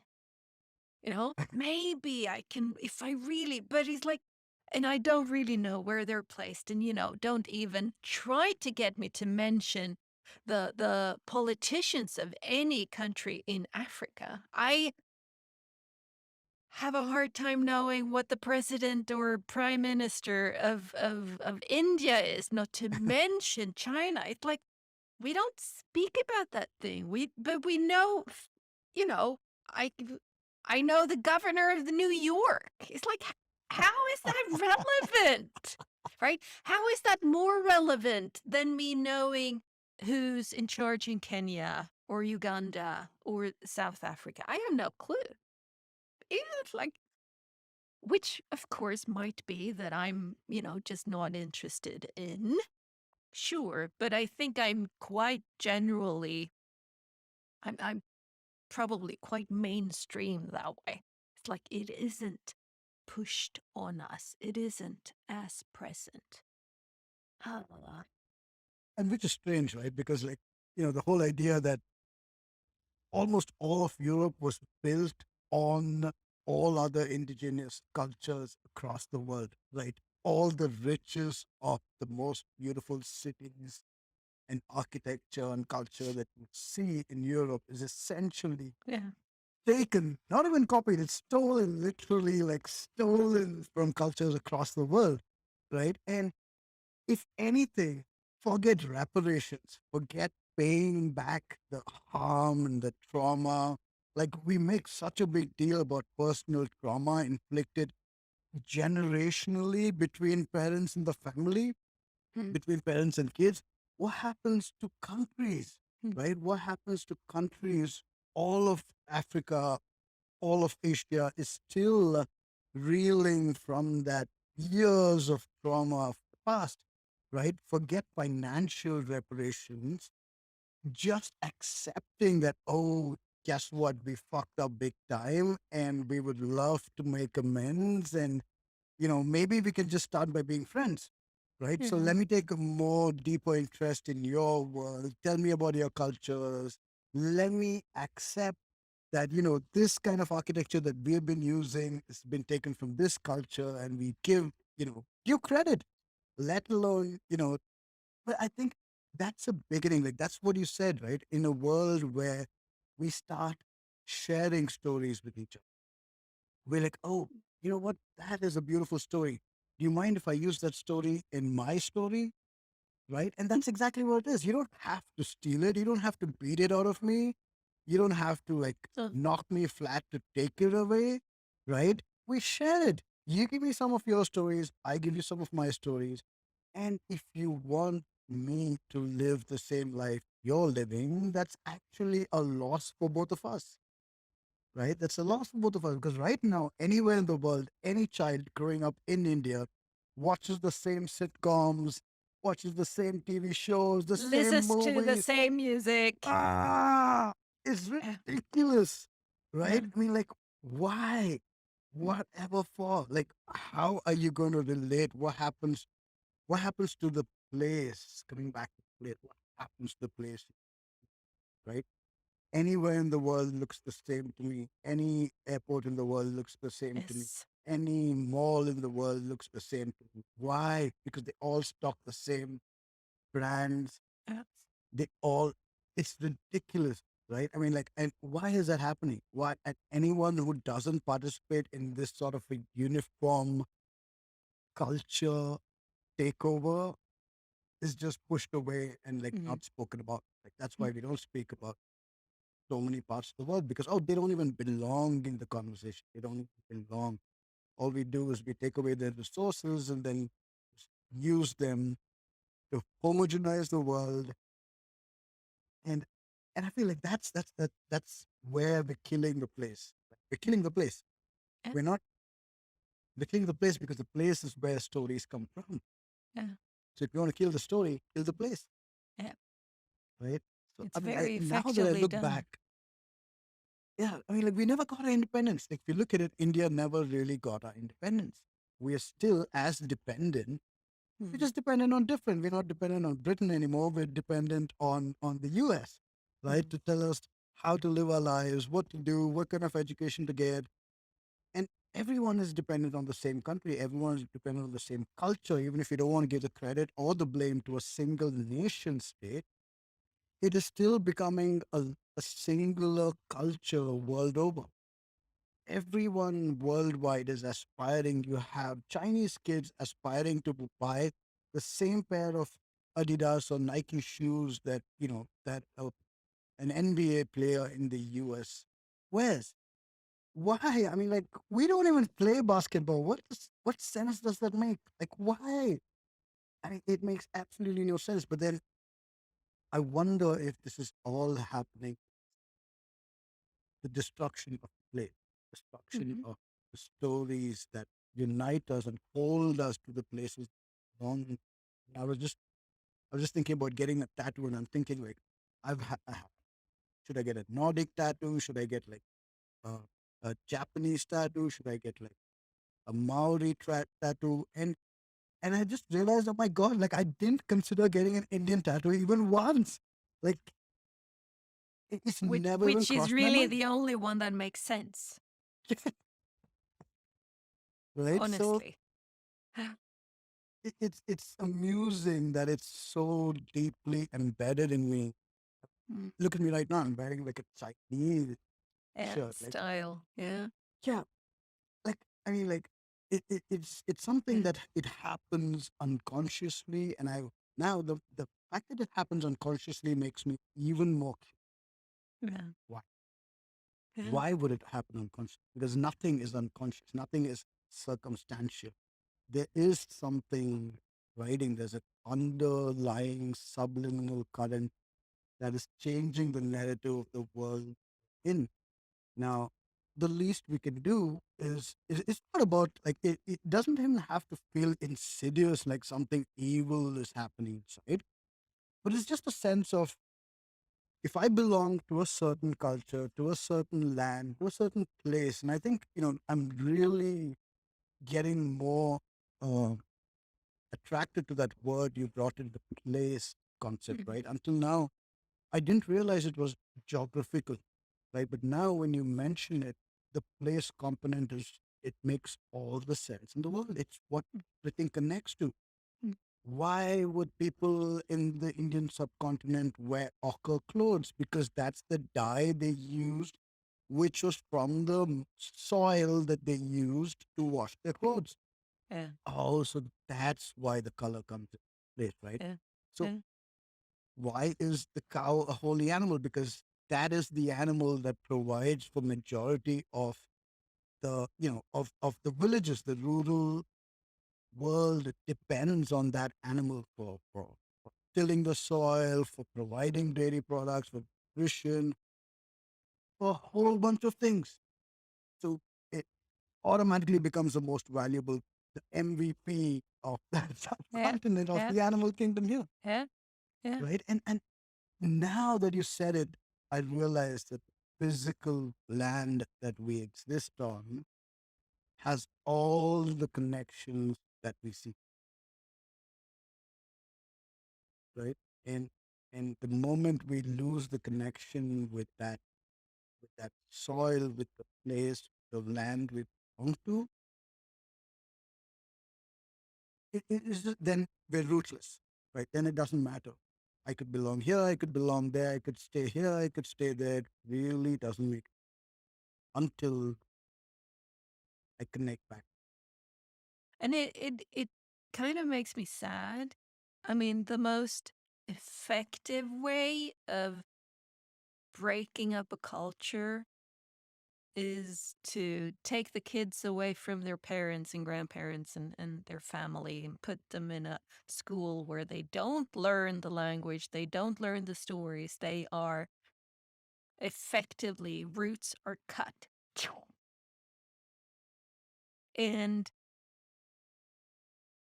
if you look at that going on, still goes on a little bit today, even though maybe most of it was the past century, um, where you have these indigenous people, where that is what Canada and the US did. That is what is going on in many other countries too. It's like China. Yeah, sure. Let's.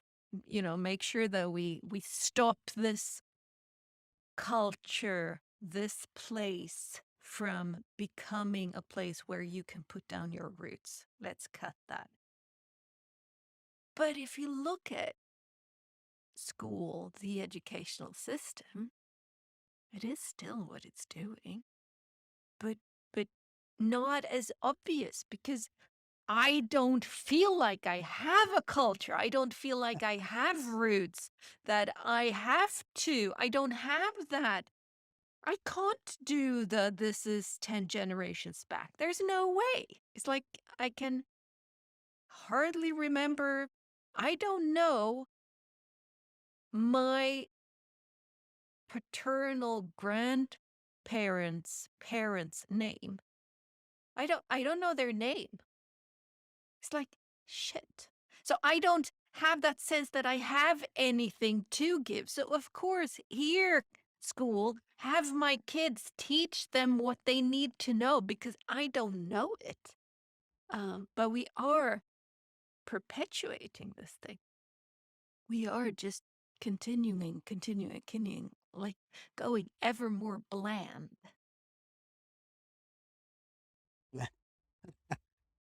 So amusing to hear that word because I mean, let's think of it. Why did the Europeans travel all the way to India for spice? All people needed was spice because life was so bland without Bland. spice. Nobody came here for gold and diamonds. Of course, that's what you took back, but that's not what you came here for. You came here Mm, for spice. mm, Life is so bland without wearing spices, right? yeah. You want spices from India, you want spices from Mexico, you want spices from this corner of the world, from that corner of the world. You want cultures from, Aboriginals in Australia, from the Amazonians in South America, right? You want culture. Like that's what makes this world so damn colorful. It's like a Yeah. smorgasbord of Yeah. like Yeah. flavors and colors and cultures. Like why on earth are we turning it into one and soup? Precisely, because you take all of that and just mesh it together. It's like, "Eh, nah, sorry, but no." Um, but it makes me a year ago, February of 2021, I dove into something called Daughters of the Flame for 21 days or something. American or Canadian woman, Tara Wild, who has Irish ancestry. She's made this thing, Daughters of the Flame, which centers on Bridget, which is one of the goddesses of Irish, yada yada. And she kind of pops up in Rome and God, it's like really, really interesting. And I I I got more out of it than I thought I would. I didn't but the thing that I got most of all, I think, is this fact that as far as I know, I don't have Irish ancestry. I don't have any Gaelic or Celtic. That's not where I come from. So what that experience gave me, what this starting little bubbles of curiosity about what of the culture of this place? What of the gods of this place? What of the stories of this place? And I've done a little bit, but not nearly enough. And there is the bubbles are getting stronger. Let's put it that way. For me to you know grow roots down or perhaps open up, root chakra opening up so that whatever is can come through about this place, about Sweden or Scandinavia, or is like this specific part of Skåne of Sweden, but also kind of the culture of this region. It's like, so talking to you about this, it's like I'm reminded that, yeah, I don't need to know more stories of Bridget. I need to know more stories of this place. I need to know. So maybe I need to know the Viking stories. Maybe I need to know the and it's a little bit maybe the Hanseatic, the German influence also because I'm so far down south that it's like so there's it's like okay, I'm gonna I'm gonna I'm gonna stick some roots down and see what I find. You know, what's the flavor of this place? What's the spice of this place? What's the gods and goddesses of this space or place? It's lovely. Like just the idea that, when you know that it's almost like it's your birthright. It's your treasure. It's something that's genetically encoded in you because that's just how you've been, raised and born, right? Unless like that's exactly what it is. It's just there inside of you. Like if I were to chant some Indian mantras to you, even if you like the tunes, it's something that it doesn't resonate. It may resonate from a sound perspective, but then if you listen to some ancient runes from your part of the world, that may have a different kind of resonance, which feels more like home, right? Mm, And it's like, you can go to a restaurant and try different kinds of food on a once in a while, but it's not something you're going to eat every single day, right? Like mm, it's not something at the end of the day you're going to be like, oh, I wish I had this because, like you said, what did you like eating when you were a child, right? mm, Like you go back to mm, what you grew up with, what you were nourished with, what your roots truly were, right? Like mm. no child in India would have grown up eating cornflakes and milk in the No. morning, right? But now every single kid in the modern city lands up, waking up having a traditional American breakfast, cornflakes and milk and orange juice and Uh, regular. which is crap for you. Exactly. Right. And like how do we, like, like if this sort of a sense of, like, again, if I look at it like, oh, quinoa is a superfood, so I'm going to go and get quinoa from South America. It's not grown here. Why can't I look for a plant which is grown here, which is local, which provides, you know local employment, and continues the encourage the growth of that particular crop in this land, versus me wanting to find something just because it's exotic, because it's trending, because it's not available here. It's like, it's funny because the whole point of civilization growing up in cities was that you find things which are in abundance in a certain region, in a certain place, and you make that your culture. You build your culture around Yeah, the yeah, resources that are abundant in that place. Right yeah. now, it's ridiculous that I want to find things that are scarce here so that I can flaunt it and say, "Oh, you know what? This is not available here, but I got it all the way from South America, from Sweden, from Mm, Africa, just mm, because it's not available." I mean, mm, we're just flipping the whole mm. city building model on its head, Yeah. right? And you know, destroying a lot of resources with it. I'm um I don't know if I've told you this, but I'm part of a group here locally that goes to the local grocery shop. One person goes every day and takes home what they are throwing away because it's not fit to be sold. Most of it is still fit to be eaten.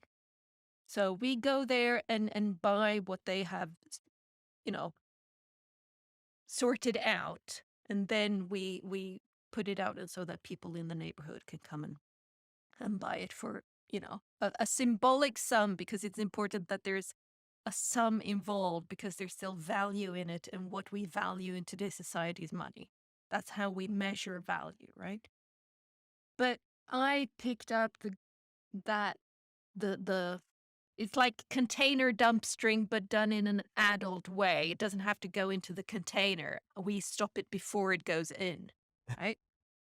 So it's mostly vegetables and fruits because that's easiest to deal with. But I had tomatoes because I picked it up on Sunday. I had tomatoes like crazy, and bananas. So tomatoes and bananas. So I got people came and picked up most of the things, but when everybody had taken what they needed or bought what they needed, I still had a bunch of tomatoes and bananas left.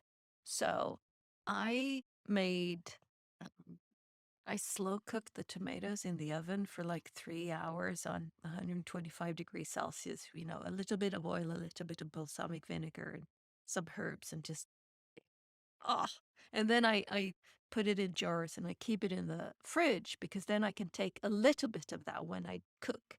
And it's just most delicious flavor. And I've been, making little, I've cut the bananas and I've dried it in my food dehydrator. So now I have a bunch of banana coins, we call them in Sweden. Um, but it is absurd. It is fucking absurd that this shop is throwing away bananas and tomatoes that do not grow here. Bananas don't grow here, period. Tomatoes grows here, absolutely. But in January, no, it doesn't grow here in January. It is not possible, you know. And there's such a huge amount of it that it's thrown away because there's, a little blemish on one of them or whatever. Most of it was just fine. And it's like, man, we are fucking with this system because I'm not supposed to be able to eat tomatoes and bananas and strawberries and, it, it is not from this place. It is not from this place, neither actually or timeline wise. It's the wrong place. Wrong It's place. it's the wrong place. It's like somewhere else. And most of it, I think, are, you know, there's probably some place in the world right now where you can grow tomatoes and make them work, right? But this was, again, I my brother lived in Thailand for 10 years, and going there visiting him, how rare apples were was one of those tankespjärn moments for me because apples are so abundant here. Because guess what? Apples grow here. They don't grow now, but I have stored apples in my attic from this and from my mom's garden. Right? So, yes, I actually can eat an apple now in January because I have them up in the attic. That is this place. I don't know when apples came here and where they are, but they grow here, right? Thailand, apples, super exotic. You know, why would you buy a super exotic apple for a fortune when you can buy rambutan or the big guavas or, all of those, the lychees and all of those delicious fruits that grow there. That that's that place. That's That's the where they place. come from. And then I hadn't realized when my oldest was born, I became a part of an online group, Oktober 99, for kids born in October of 1999. Whoa. And we're from all of Sweden. And there were 30 of us maybe when we were the most, and we're still in touch, many of us. But one of us lives way up in the north of Sweden. And I hadn't thought that far, but apples don't grow there. It's too far north. Apple trees don't grow. It's like it doesn't work. So it should be as frigging exotic for her to have apples as it was for me in Thailand. But it isn't. And of course, it grows here, so it's easier to say that we can just kind of roll them north and it makes sense. So maybe not as exotic as in Thailand, but still it shouldn't be as abundant as it is down here because down here where I live, this is where you have the apple orchards. And it just, but I mean, you wouldn't go up to the north of Sweden and not find apples. That's just absurd. But then thinking back, at my parents, you know, oranges and banana, those were rare occasions. And thinking back to my grandparents, even rarer, if even possible. You know, I'm not sure that my grandmother actually ate an orange or a banana when she was a kid. Maybe she did. Her parents definitely not. Potatoes, on the other hand, yeah, plenty of those around, Yeah, even though they actually do come from what, South America, right? yeah. 500 years ago. Johan Love Ahlström is the one who brought the potato to Sweden. But it works here and it's become a part of this place.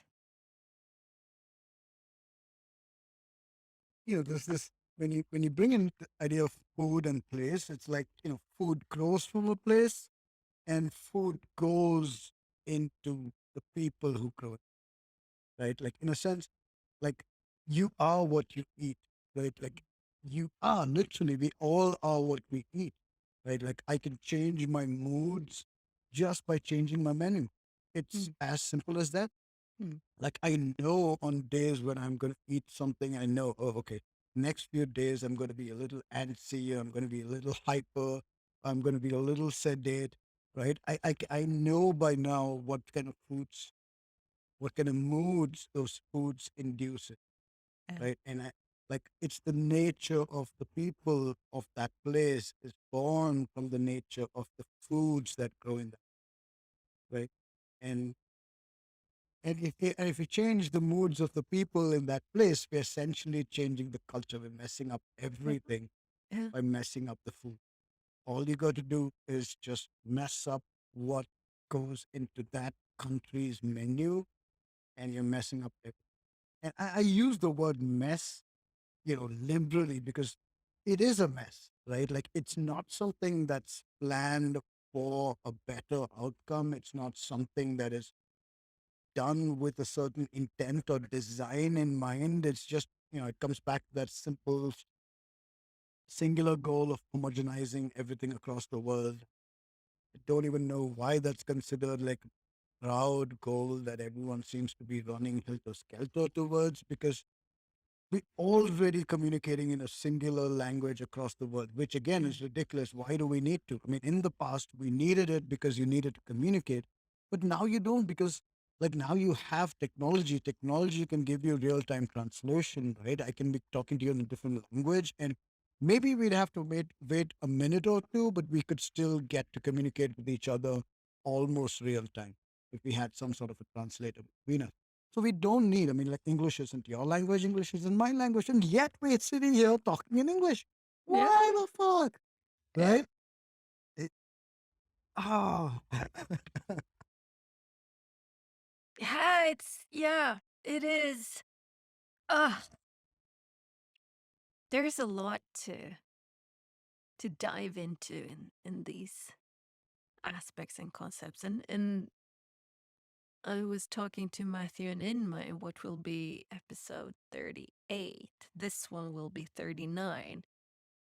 And we were speaking about um, language and accents and how accents are the attitude of a place, right? And it is just fun to talk about that. How you're right. It's like the part of Sweden where I come from. We are the word in Swedish for sävlig skåning, which kind of means people from this part of the country, which is called Scania, Skåne. Sävlig is a little bit lethargic. We're not very quick. This is the part of Sweden where the soil is the absolute richest. So there's been abundance here. There's been a lot of good food, a lot of dairy, a lot of butter. It's rich stuff. And you get kind of slow. You get kind of lethargic. When you've had one of those rich meals, you don't move about that quickly. You don't talk very fast. So you're slow. You know, we're big and burly and slow. That's the attitude of this place. And you can hear that in the accents from down here that are all very similar, but there's again, it can be really big difference between this part, even though Skåne is basically it's 100 by 100 kilometers almost. So you have the general tone of the accent down here, and then you have local variations. Um, but it makes perfect sense. This is the place of kind of the slow Skåne. Light It's and like easy. it it's easy. We don't have to work that hard. It's not that much of a struggle because you can get some rich food quite easily. Um, so again, there's that also points to the seed aspect of like okay, yeah, it makes sense. I'm from here. I am from here. You can tell in my body. It shows. Um, And now but we're if trying to we neutralize the accent. yeah, This way. and now we're every nobody really is from a place. Nobody, accents are dying out. Um, I mean, languages are dying out, but accents, more importantly, accents are dying out. Um, and it's like we're losing the spices. We're losing the spices of language. We're losing the spices of place when we, like you say, we make everything bland. Everybody needs to speak the same way. Everybody needs to write the same way. It's like there's a right and a wrong. It's like there's a recipe for how it's supposed to be, and if it isn't so, it's wrong. Like, that would be so boring. Imagine if there was only one way to make chili or a curry, or it's like curry is a perfect example because, as far as I understand, curry means mix, Yeah. and every family had their own mix. Yeah, based on the general spices of the region, sure, but how much of this and how much of that, and maybe we'll throw in the surprise spice into it to make it just unique for our family. This is our spice mix for when we make curry. Um, but it's like, no, you buy it in the shop instead. And And they all maybe say, you can get, they all taste kind of the same. Maybe you can, in Sweden, you can get milder curry, or actually, you can get curry, you can get hotter curry. But that's it. You know, it's like, mm, even here, it's ridiculous because, like, if you go to a restaurant and you just say, I want it, like, excuse me, they just use the same masala is used. If you ask for a different style of preparation, they just put more masala or they put less masala, but it's the same masala. They don't really have a variety of masala, right? And it's just growing. Like, I think where I come from, we probably have like 100 different chutneys, if not more. 100 different chutneys. And like I have growing up, I've eaten more than 100 different varieties of chutney. But if you go to a restaurant today and you ask for different chutney, you will only get two varieties of chutney, at the most mm, three, right? And that is ridiculous. There are mm, over 100 varieties, mm, and that's just in the ones I have tasted. If I mm, were to expand that beyond my family to a larger geographical area, it would easily be 1,000 different varieties, easily, effortless. mm, And you go any.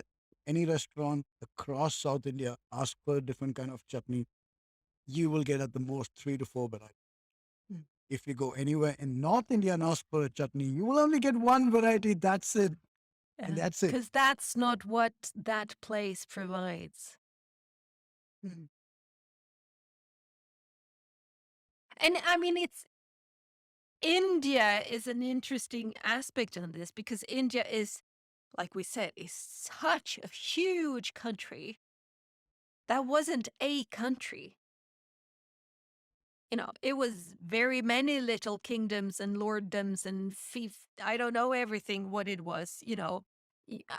What is there? 21 official languages or something like that? Oh, I have no idea myself, but yeah. Something like that, because you have these regions that were maybe one of those was a country, but more likely it was a jumble of countries or little places that were very much their own. So you have within the one country of India, the variety is just huge. The number of places is huge.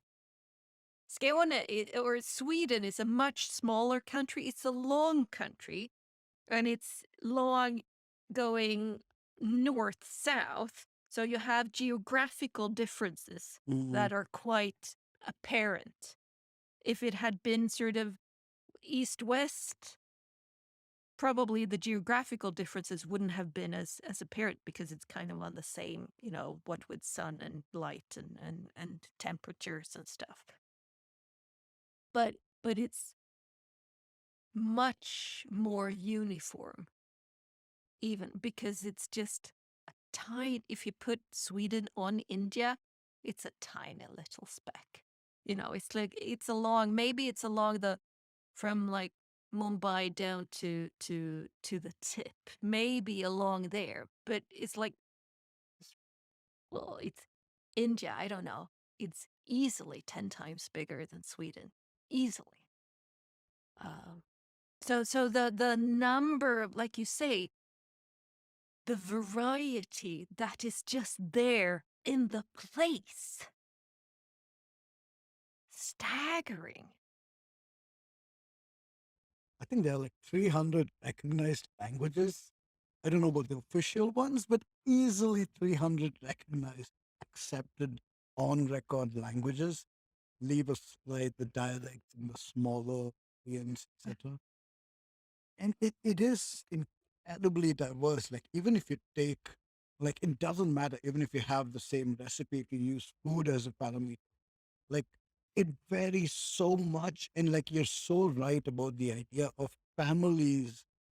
This is where, like, the family becomes the bastion, the safeguard of that particular recipe. The whole grandma's recipe kind of a trope becomes so real, and Yeah. it's like it's like it's blasphemy to even scoff at the idea, because it's true. Like, Yeah. it's your grandma's recipe is your grandma's recipe. That is the Mm. it's like the family jewels, right? If I would speak, like, it's exactly that. It's that precious. It's like, oh my God, like, this is our family's recipe, Mm. right? Mhm. And that's where it hurts. Like, and it's funny that it hurts me, because, like, I never grew up with any of that. I couldn't care less. I didn't even meet my grandma on the side. And it didn't matter to me. I never ate anything that they cooked, because I said, I'm not going to eat what you people cook. I just want the stuff. That was it. Like, I didn't have any sort of connection towards the past whatsoever. But now when I look back at what are the possibilities that lie, because, like, when you start traveling, in fact, that's what I did when I turned 16. I was like, this is ridiculous. Like, I have all these facts about my country. India is this many thousand kilometers. It goes from here to there. This is the northernmost tip. This is the southernmost tip. This is the easternmost, westernmost. I had all the facts in my head, supposedly being an educated individual, but I didn't have a freaking clue about my country. None whatsoever. No. Absolutely nothing. And so I said, fuck this. I packed up my bags. I left home, and I spent the next 2 years backpacking across, and I would just hitchhike. And I Mm. had a little map. of India. That was all I left with, one map of India. And every single day I would choose. I would say, okay, I'm going to go from here to here, and then go stand on the highway, hum a ride, and say, all right, anyone going this direction? And that's how I would be. I would just keep traveling. I would talk to people. I had no idea what I was doing. I was stoned out of my skull. And yet I knew one thing that I was doing right was I belonged to this place. How is it possible that I studied all of these places. Mm. I've seen these places on a map. I can rattle out the names of the states and their capitals and their GDP and the numbers and the census and the population. But I don't know anything about these places. I haven't lived there, I haven't been there. So that's what I did. I spent 2 years traveling across the length and breadth of the country. Mm. And today, I still don't speak half those languages. I still don't speak my own native tongue, but I know one thing, that I have been through every nook and cranny of this place, and I know what the vibe of India, know what the sentiment of people of this place have, right? Because I've experienced each and every one of that. I've experienced the food, I've experienced living with the people. I sat with them, I've broke bread with them, I've shared jokes with them, I've listened to their stories, I've laughed at their jokes. Just an experience that I know deep down inside of me, any part of the country, if I travel to today, I know I belong here because I have been to that. And this is my land, maybe not that specific region, but even if I don't belong to that region, I have traveled to that region. I have lived with the people of that region. They have accepted me as a guest, and that is enough for me to experience the love of those people. And I think, and that's why today I don't feel any, not even iota of urge that, oh, what if I could move this country? What if I could move? Because like every other person right now is like,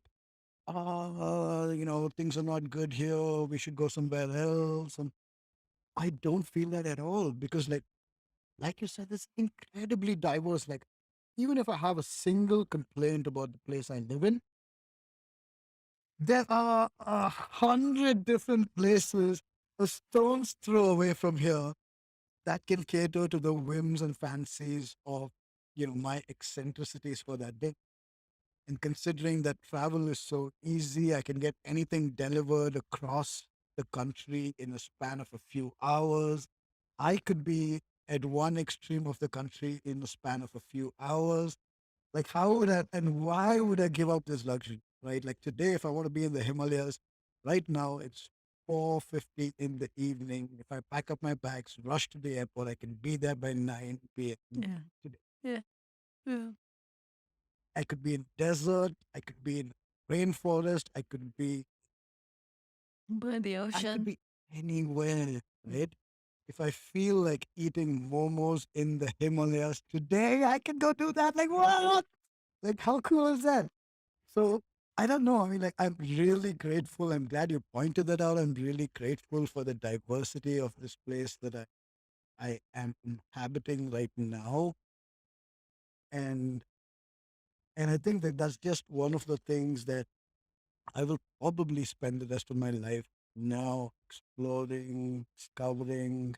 And one of my resolutions for 2022 is to learn to cook, right? And the reason for that is not survival, but I've found that food is what makes us happy.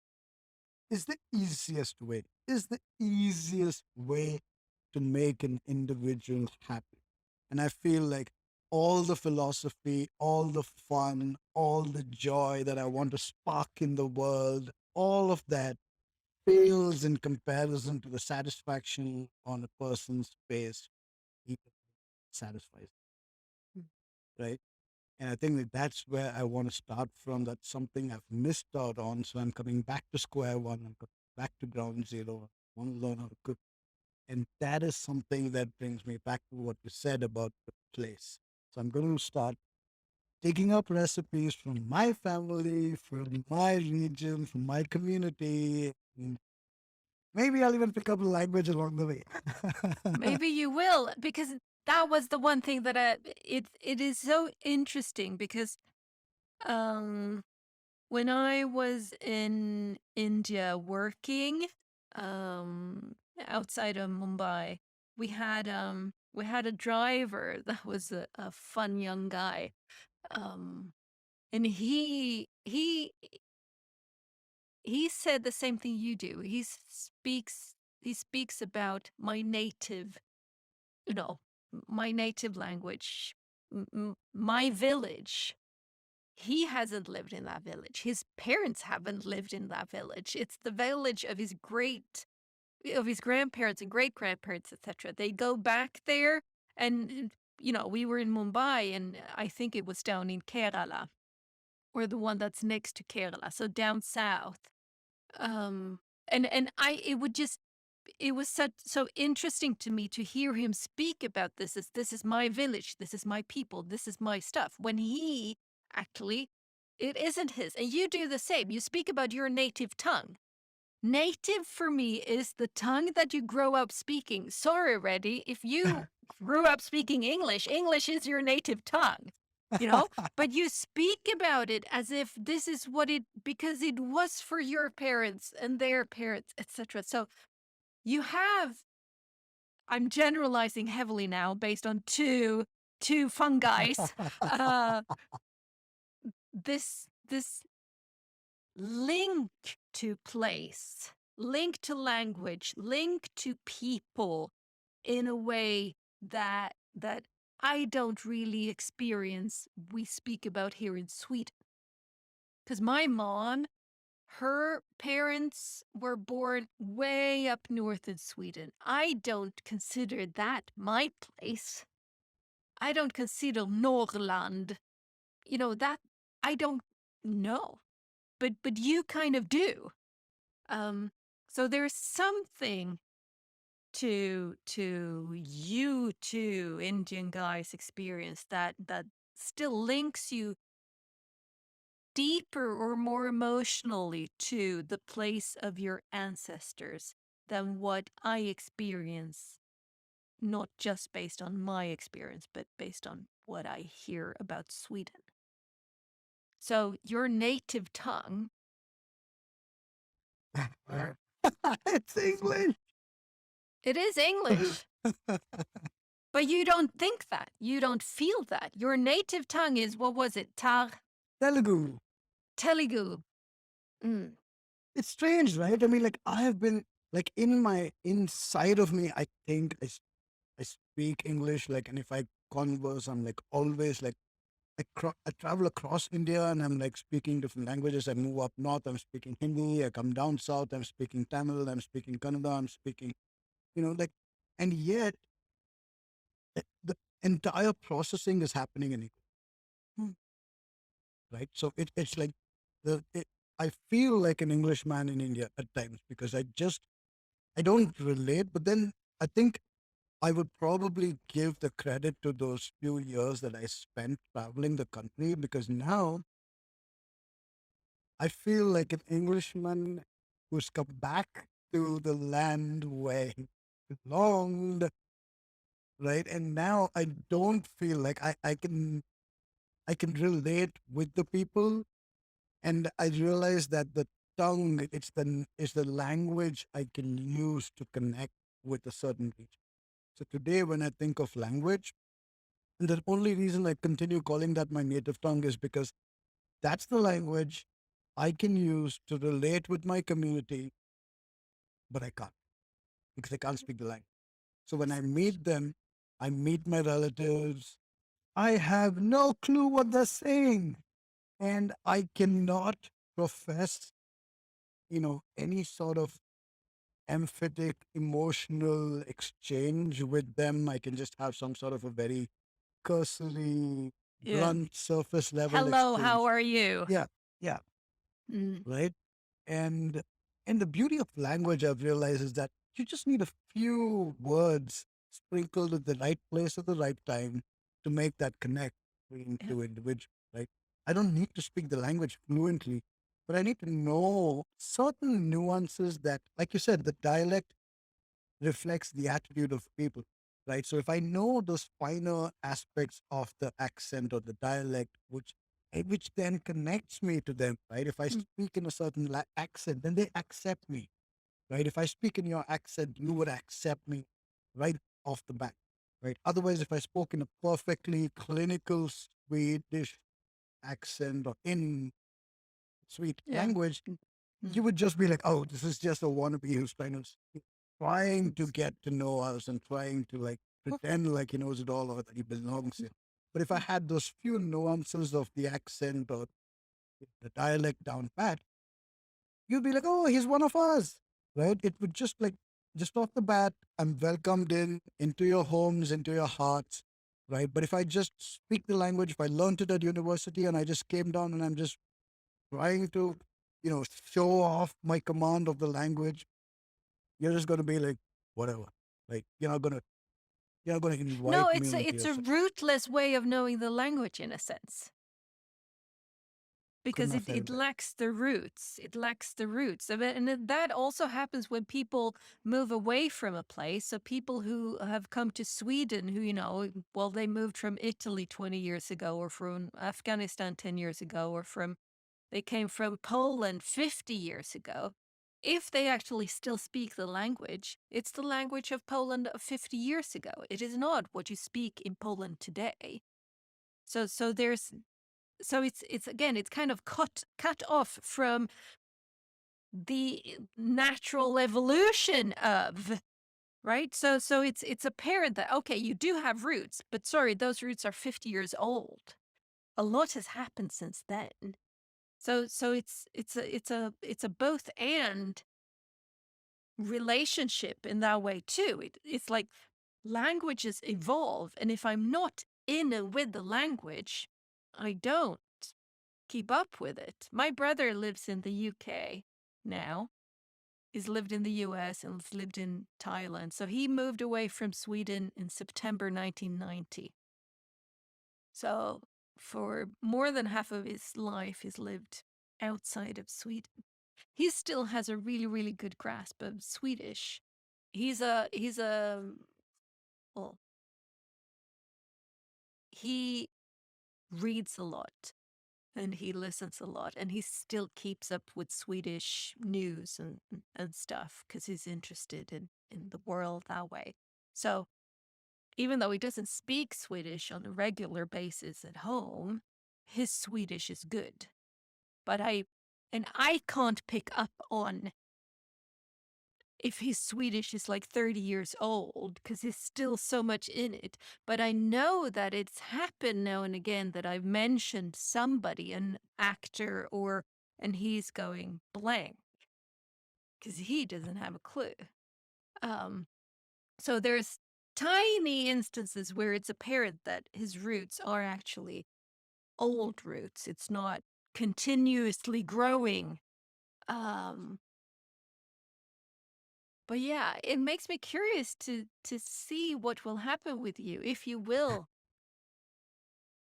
what you will learn about you and about your roots when you start to cook, and then maybe when you also start to find stories, starts to find language, start to flesh that out a bit, expand, start to relate to in a way that you haven't before. And I think it's going to be actually very interesting because the fact that I chose cooking as a medium to connect means I'm going to be connecting with the women of the family, Yeah.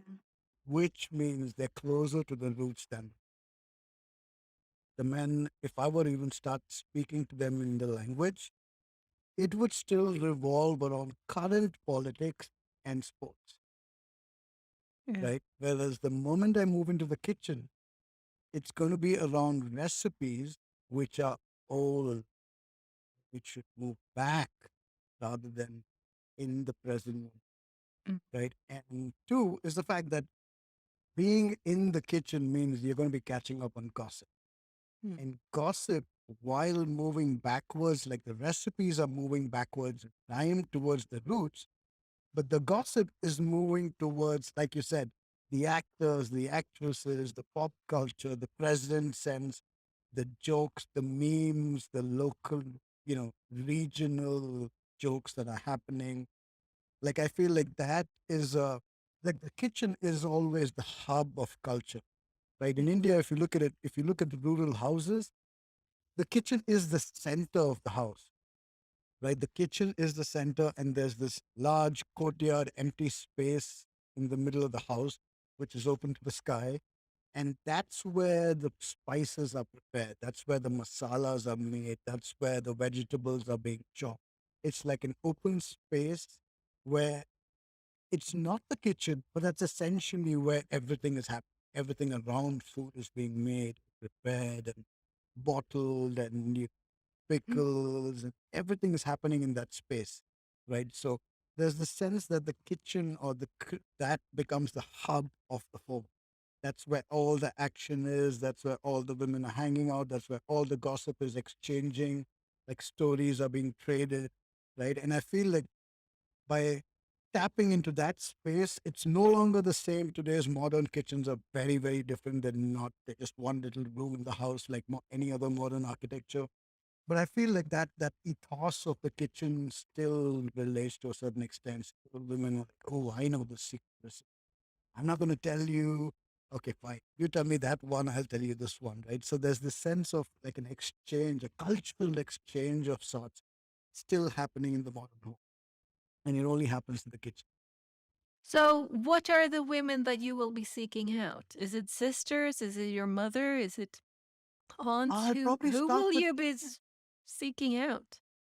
it's a great question. I have absolutely no clue, but I know one thing. All I need to do is attend a wedding in the community. And then I'll be like, oh, aren't you going to Then invite you'll me be home? And then they're set. going to Yes. see. Yeah. So, when is there a wedding going on? I have no idea. No, that's where I need to get my ears to the ground and You figure out need when to get, something's happening in the yeah, family. yeah, And yeah. and I feel like I've always avoided weddings because I was like, oh my God, I'm not into this archaic institution. And I just like, no way. But I realize now that it makes all the sense because it is really not, an Indian wedding is not a wedding, a marriage of two individuals, right? It's just a connection between two communities that come together and now become part of a larger, right? So it is the least about those two individuals, and it Yeah. is everything to do with everything around them, right? So if I want to get into the community, that's my way in. I get in there, I get invites, and then they start inviting me home, and they invite me for. If they invite me home, it's going to be for lunch or dinner, which means they're going to prepare food, and then I'm going to be. I come in there, I eat the food, and then I ask them a little question. How did you make this? And they'll be like, oh, I did this, I did that. And I'll be like, can you show me how? And then they take me into the kitchen and they start like, showing off the magic secret recipes. Yeah. And that's my it. That's your end. Well, I look forward to hearing the next steps of this exploration because that's really what it is. It is you sticking down roots. Cool. And in the funnest, easiest way possible, because I just start Yes. by eating and then that gradually takes me into the cooking. Yeah. Yeah, and it's like it's an open, expansive way of doing it because you haven't figured out. I need to talk to this person and I need to learn how Mm. to make this chutney. It's like it's rather it's like you're fishing in a sense. It's like, oh, I'll throw in a couple of like hooks and lines and sinks and stuff here and see where will, something will bite. And then off you go. Um, yeah, I look forward to that. Maybe that's a good place to end this, Uh, having everybody else also go, oh, I wonder what he will come and say next time. Has he begun anything? What's that secret recipe of the chutney? Stay tuned. Keep watching. Precisely, Thank you, precisely. Stan. Precisely. See what this place is. Thank you, Reddy. It's Thank you so much. This lovely was to an talk to you. incredible conversation. I feel like these are thoughts that a lot of them were like, just ephemeral thoughts. There would be stuff that think of and they would just disappear because I haven't really even attempted to actually sing. Because like I have grown up rootless, and this is probably the most intense introspection into that depth, right? Everything else has been a realization more than an introspection. Hmm. This conversation has been an introspection. Otherwise, it's more like a realization. I land up not being able to speak a language, and I'm like, oh, I don't have roots. Oh, I should have learned this as a kid. Oh, I don't Hmm. know this. Hmm. So everything that I've spoken about has been more born out of a circumstantial realization. But everything we're speaking about now, real time, has been the actual intellectual introspection. Why? Yeah,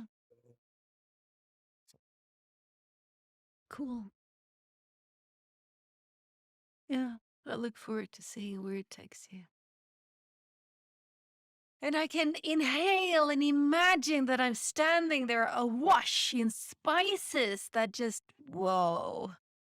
Because I have to say, there's probably some part of me that has Indian heritage because the Indian spices, the Indian kitchen, and that is generalizing heavily, but I do, it is my favorite kitchen. You know, turmeric and let's see, Spicum caraway, and it's like ooh, and garlic and cinnamon and cardamom and ooh, love, love, love those spices. Ginger, not to mention ginger. Love it. So enjoy your forays into the world of your native kitchen and with it perhaps your native language as well. Thank you so much for rekindling the fervor for flavor and, inciting that enthusiasm to go in and dig further. And I feel like this is such a deep conversation because almost all conversations are about growth, and growth is considered as something outward, right? But this is what we miss out often on is the fact that growth comes from the roots that go down deep in, Yeah. not Yeah. the leaves spread out. Yeah. Cool. You make a great Saturday. Saturday today. Thank you so much. And I will make sure that I send you the first recipe that I make myself. Yes. Yes. Do. Awesome. Excellent. Thank you Bye, my so friend. much. Bye bye. Yes. Big hugs.